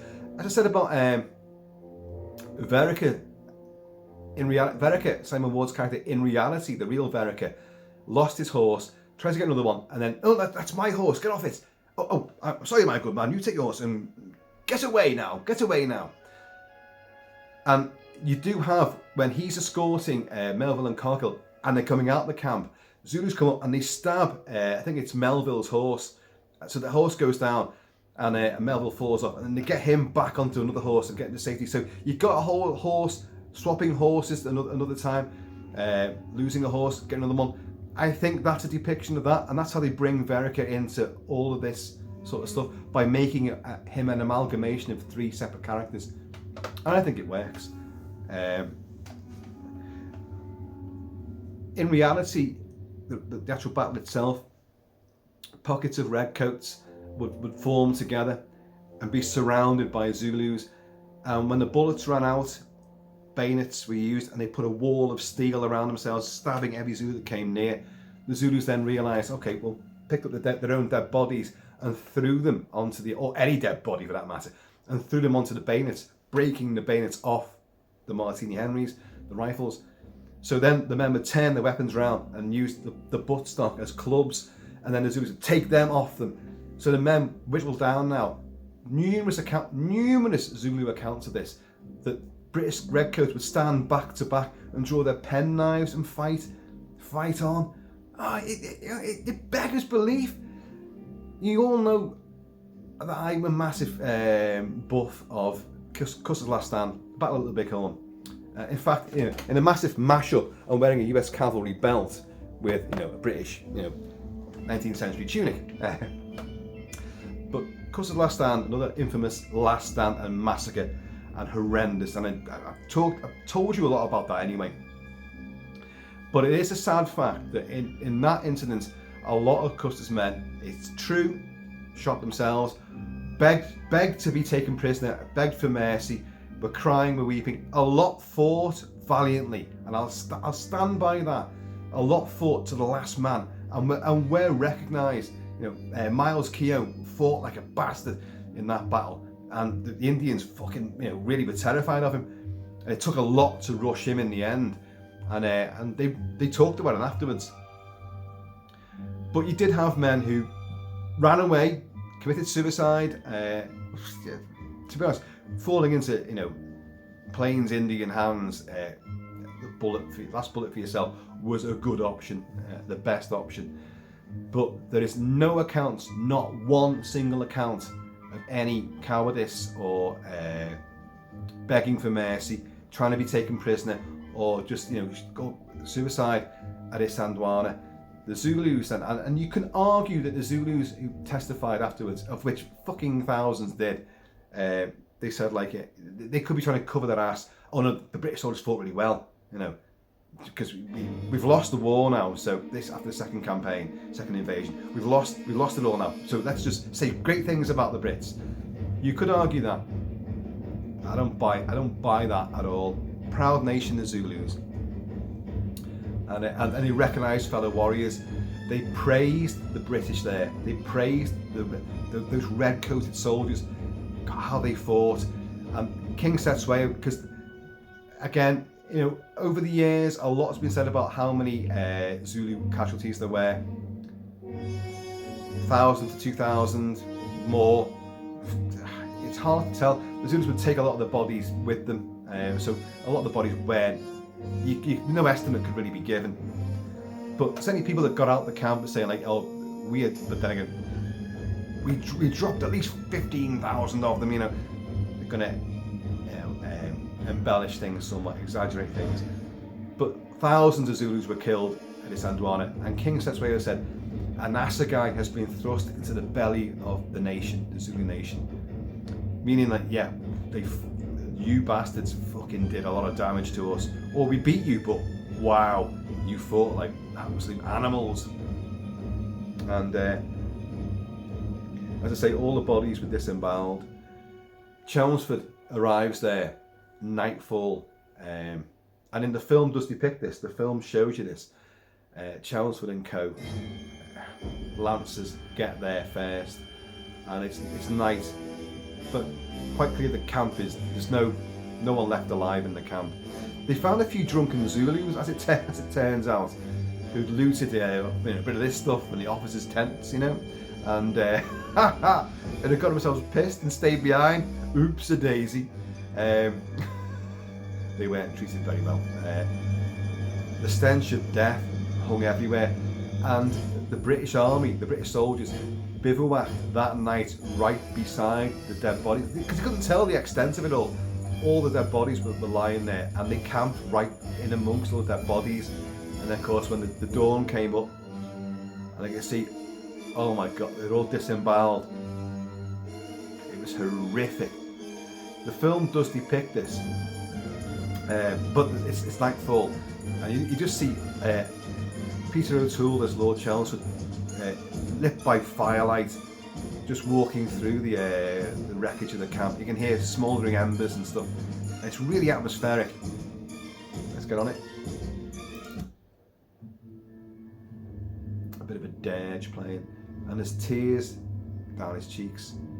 He knows he left these men to die, and he ignored the implicit, like, look, we're under attack.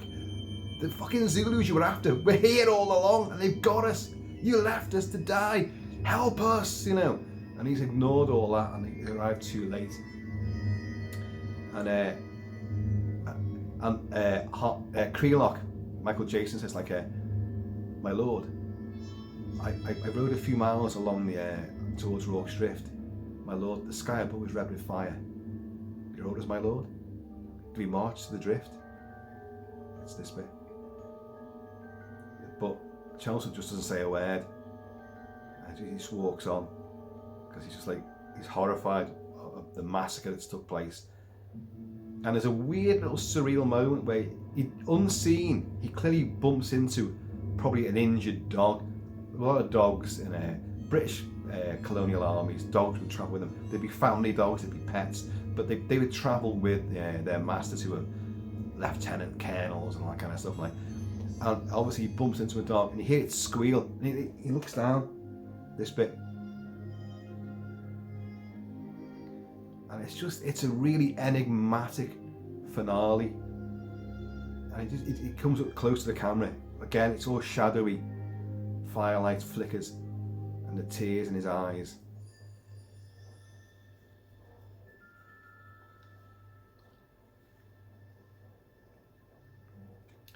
And it goes all tribal and mystical.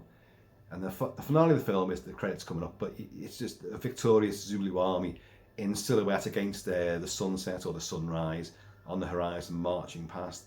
And so endeth one of the greatest depictions of a battle you're ever going to see. You will not get that now. And you can talk about Lord of the Rings, you can talk about anything using... No, it's too gung-ho. That's the regimental march. I always like to miss that bit out. It just doesn't fit for me, you know.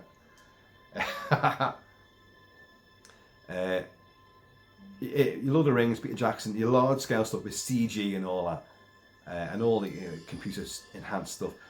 Yeah, they look amazing. This is the last big screen battle with a host of thousands and thousands of extras, choreographed, directed perfectly. It's unbelievable how well they do this, and it remains suspenseful, exciting, rousing, exhilarating, terrifying, and then gut-wrenching, horrific, and like, it's just sheer cinematic brilliance. We saw this as premiere. Me, my dad, my family, we all saw this at premiere because my dad had supplied stuff.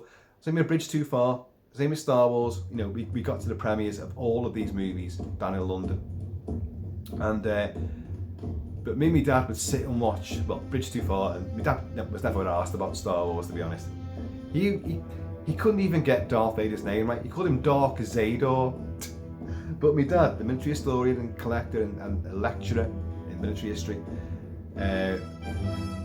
we'd sit and watch this at home, Zulu dorm, and he'd be in a red tunic and a pit helmet and all that. And we had Martini Henry rifles, and there were Zulu shields on the walls and assegais, all genuine.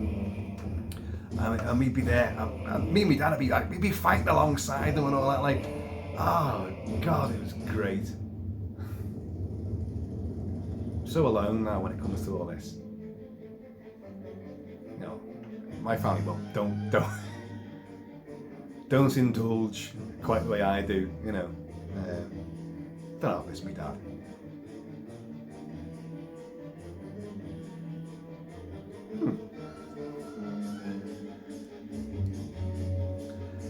A lad that I knew, again, who committed suicide, as it turns out. Won't go into all that. He was an artist. He's a bit of a mad bastard, to be honest. A bit of a dangerous person.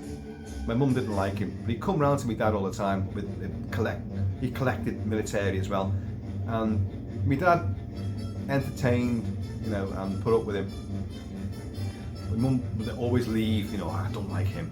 I'm not going to name this lad, Gavin,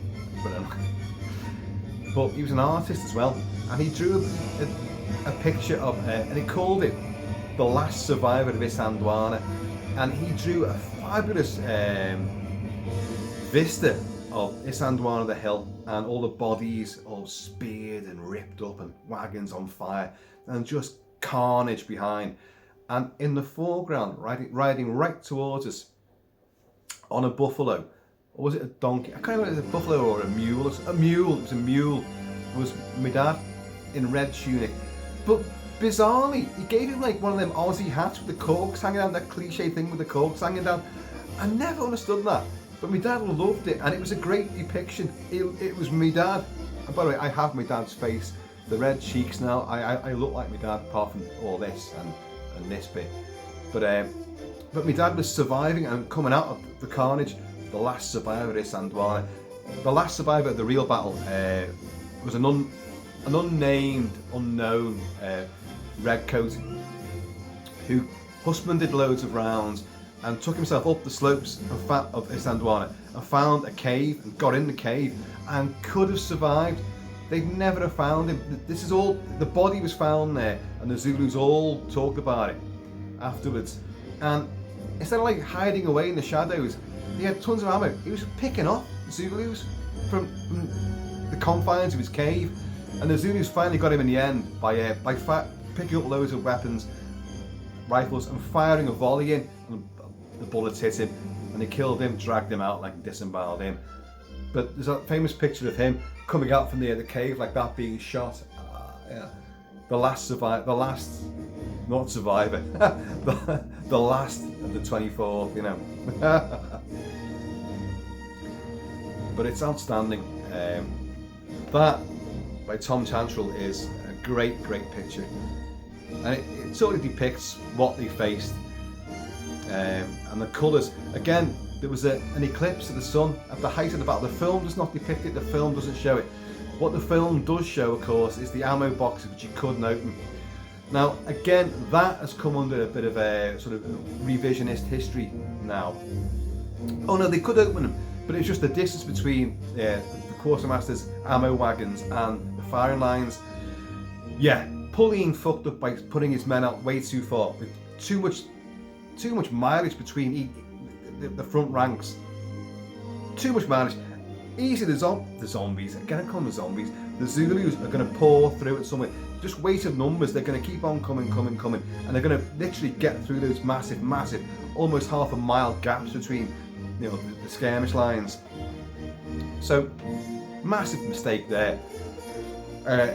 Too far for like people to run and do the ammo runs back and forth and all that. Quartermasters, the film with Bloomfield, depicts it very well. They would not give ammunition to anyone but only authorised companies. For this wagon, it's companies A, B, and C from 1st Battalion, 2nd Battalion, whatever. You know, but no, you don't get any of this shit. Like, and they're like, well, we're closest, and you're not going to give it to us. We're gonna die. You know, and that's what happened. And of course, the film depicts them trying to unscrew these bloody big wooden crates of ammunition, and there's like there's a metal foil which you have to pull back and get the wax ammo packets out, like, and then distribute them, obviously. And well, they're now saying that it wasn't quite as bad as they make out, but they're saying that alongside the another factor in the British not being able to defeat the oncoming Zulus when they had massive firepower there was obviously the effects of the the eclipse, and also constant firing was producing a smoke haze in front of the British, where the Zulus would just keep running. The Zulus knew who they were going for, and as you come through, anyone in front of us, fucking stab them. Simple as that. Whereas the Brits, you know, well, I can't see anything. So they go, oh, fire! They might not be hitting anyone. So you can't hold against that massive onrush of that much enemy traffic coming at you. You can't. So a lot of mitigating things, spread too far away. Not listening to the seasoned veterans who knew about the closing of the Huns. Chelmsford ignoring everything. Oh, yeah, he's got a battle on his hands. Yeah, we can deal with it. It's not. There's the impies out there. You know, it's not back there. We'd have found it. No, you didn't find it, did you? You managed to miss 23,000 warriors sitting in a valley. You managed to miss all of that. I don't know. Ooh, I made some severe inroads into this. I'll make a further inroad, if you don't mind. Tally-ho, chaps. Pop that gent, somebody. That's a line from the Zulu. There's boars in there as well. The opening of the movie, well, not the opening, but there's a scene of this old boar, and he's cattle droving, and suddenly, you know, his native levies, you know, see something and drop all his supply boxes. It's like, you bastards, or whatever he says, like, you know. And then he sees, you know, across, he's on one hill, but the next hill, there's swarms of Zulus, and he's like, holy shit. And then as he's watching, the Zulus suddenly come up in front of him as well. He's like, oh god, and he fucking legs it away. And that's how they capture these Zulus who give the false information. They get told, chase him, make him think he's getting away with it, but make sure the British capture you, and then tell him that we're 20 miles the other way. Okay, you're right. They're going to hurt you, but, you know, that's the way they're going to love you, King. Disraeli, Prime Minister Disraeli, was shocked and horrified by the defeat at Isandlhwana. And then what could have been a further defeat at Rorke's Drift. So, like, who are the Zulus? Just who are these people? And after the second invasion and the defeat at Ulundi, Cetshwayo was invited to come and meet Queen Victoria, and he did. He made the trip from Zululand all the way to London, to Buckingham Palace, and he met the Queen. Can you believe it? He did. And he was serenaded as well, like.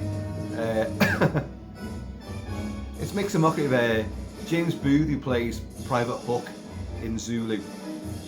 He said who gets a VC as well, and he's a malingerer, you know, a barrack room lawyer, and he's brilliant in it as well. Like, he drinks the medicinal brandy, breaks the bottle. That's a flogging offence, Hook. He's like, yeah, fuck him, so what? And in the defence of the hospital at Rorke's Drift, he was magnificent. But he says, like, did I ever see? Well, why am I even here? You know, in bloody Zulu land and all that. Like, have I ever seen a Zulu walk down the old Kent Road? No, I bloody haven't. Well, weirdly, you've got King Cetshwayo, the king of the Zulus, probably did walk down the old Kent Road. You know, so it's I kind of love that whole, you know, bizarreness. Zulu and Zulu Dawn. You should watch Zulu Dawn first, then Zulu. We lose, then we win. Well, depending if you're British or a Zulu, obviously. The film Zulu Dawn was filmed in an identical location to Isandlhwana. Identical. For a long time, I was really convinced that they had to have used the actual hill of Isandlhwana. But those the cops, I think they're called, they're very common across that landscape. And so they found another one very close to Isandlhwana. But they filmed in Natal, they filmed in Pietermaritzburg, and they filmed, where else did I write this down? Did I? I don't know if I did. Let's find out, shall we? KwaZulu-Natal, Pietermaritzburg, and near and around the real Isandlhwana. They couldn't film there because it's a real life battlefield and it's now a memorial site. So it's got cairns of rocks where the bodies of soldiers were found and were buried. Another thing that was found out, remember I said about fugitives drift and they get across the neck just before the circle closes on them. A load of British bodies were found in a huge ravine, a huge hole in the ground, which they'd obviously either been forced into it by Zulus on the other side of Isandlhwana, been forced into it, or they just tumbled into it in their pell-mell retreat, but they were all dead, or they've been thrown in there. No one can work it out. So, but that's not in the movie because that wasn't known. I think the great Anglo-Zulu War historian and writer Stephen Knight, I think because he lives out there, I think he he lived out there for a while. I think he discovered this huge pit, and so that's not part of the movie, which, you know. But the movie is, as I said before, from what was known in 1979 about the battle, it depicts every little element. All the characters are there, all the major players are there, and it's exquisite. It's an action, visceral, full throttle, red-blooded, full-on attack, battle, frenzy movie. And the scale of it is just jaw-dropping. And that, of course, captures, you know, let's show it again. Yeah, let's have a little swig of this. Oh, I should say, before I show you that, Tom Chantrell did 2 prototype portrait, as in like a American one-sheet style, depicting that, you know, firing line, Zulus charging, sort of at the bottom, and in a kind of like negative effect. You had a silhouette. He did 2 different versions, which I'd never seen actually produced, but I've seen the prototypes that he put out there. And one has a Zulu warrior, really huge, looming huge on the landscape, and out of scale to everyone else. It was just depicted front and centre, but in negative, with its shield and an assegai charging. And then another one, which actually has Lieutenant Melville with the colours, you know, on the horse, leaping. You know, the horse is going over the gun carriage, and so you had these 2 variants. But this is the poster, which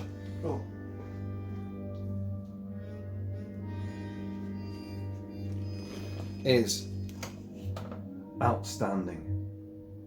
And I have wanted, I'll be honest, I've wanted a poster of Zulu Dawn. I have paper posters of Zulu Dawn, of this, but they're not this quality. They're not like this. So Steve, wow, and the colours, wow. I think you've massively boosted those, but they'll look phenomenal. So you've got the sun, the dawn is there, the sun. The battle didn't take place at dawn, it didn't happen that way, but it doesn't matter, does it? You know, Dawn of the Zulu. So you've got a Basuto there, redcoats there. You've got Melville and Cargill making a run for it, and the Zulu is just massively coming forward relentlessly, and there you go. Just put that back. Oh.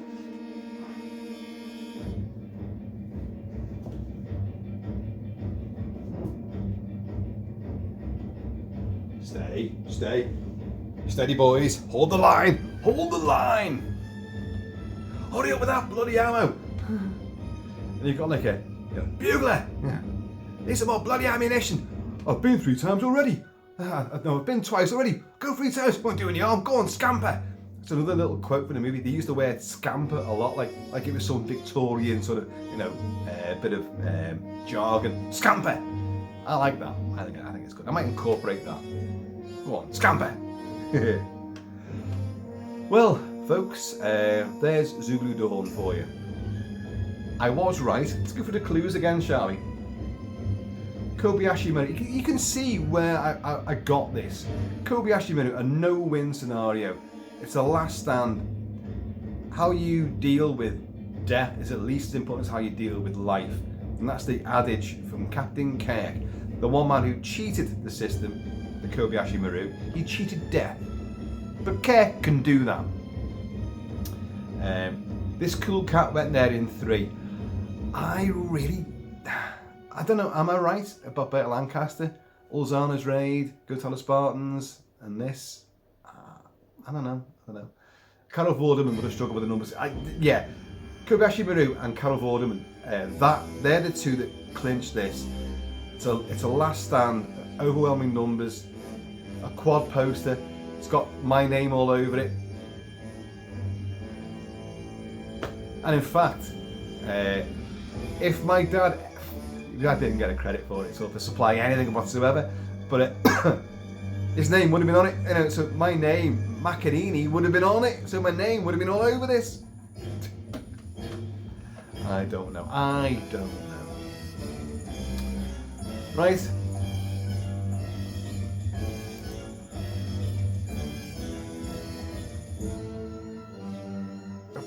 But Bernstein wasn't the first guy he wasn't approached to score this movie initially.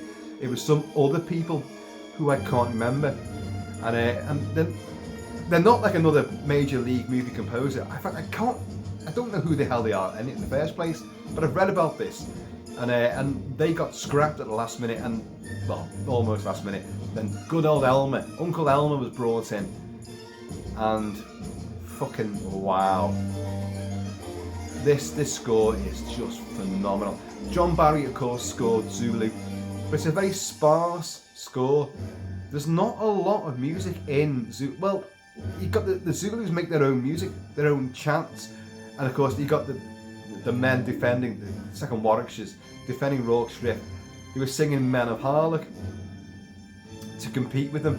So there's a musical element to it, obviously, and there is some great battle music as well. But nothing compared to this. And John Barry, John Barry Bernstein fucking nails it with this. It's jarring, it's spiky. That metallic little clang there. It's like the assegai, the iron-tipped assegai against the shield.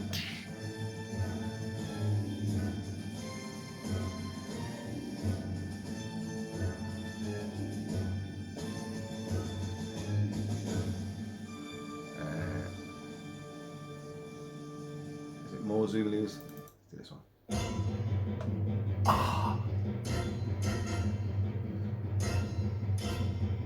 Again, that metallic anvil clang.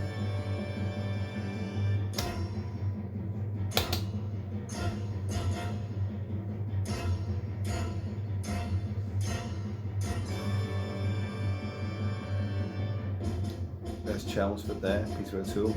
And if you look down there, there's Bob Hoskins. Giving it loads. Private Williams! Come here! You'll get that medal yet, Private Williams?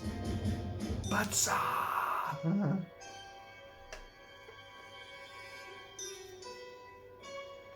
Well, we've done... Oh! And you... If I was right about this, I knew it was going to be a long video. If you've stuck with it, you're champions. It's our own last stand. Fight to the last, This is where they wheel the guns around. Verica rides up to the artillery captain. He says, "Hey, can you give me some cover on the right flank, left flank for Durnford?" And the way it's filmed in the movie, that moment there, there's a gunshot, cannonball sails into the Zulus, and the way it's edited, and you watch Durnford, Better Lancaster on horseback, watching it go with that bit of music is fucking amazing. Again, I can't say enough just how brilliantly choreographed and edited this movie is and filmed.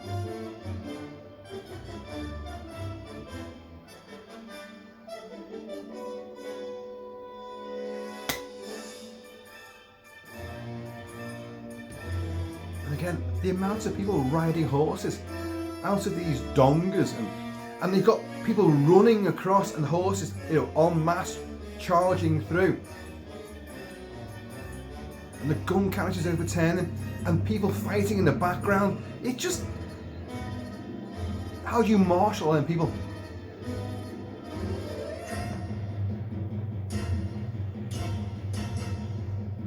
It's fucking brilliant, isn't it?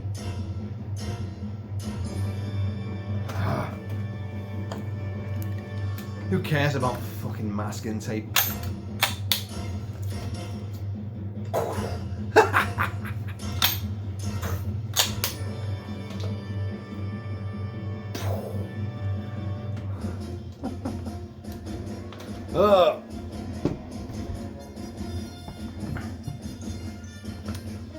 Right, folks.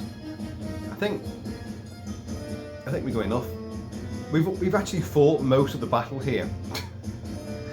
You've got a movie review and you've got a historical overview as well.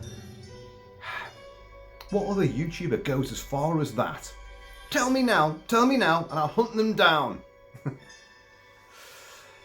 Right, folks, I have been always trying to KILT-MAN. Please, in the meantime, it's ever like hold the line in between time. Please keep it Celtic, and I'm going to see you all on a battlefield near you.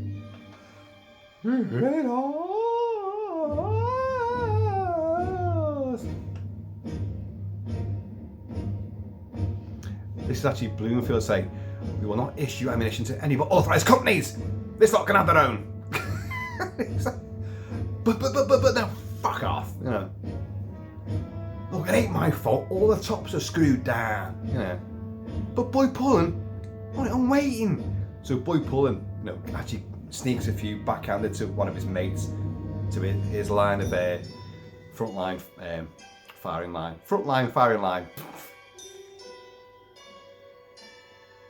No, I'm out of here, folks. Sarah, Steve. Absolutely. Fucking up. That's going to be up top. That's going to be everywhere I go. I'm going to the pub in a minute. That's probably going to come with me. Hey! Right, folks. Be safe, be happy, be healthy. And if you can't behave, then obviously just misbehave. What other option do you have?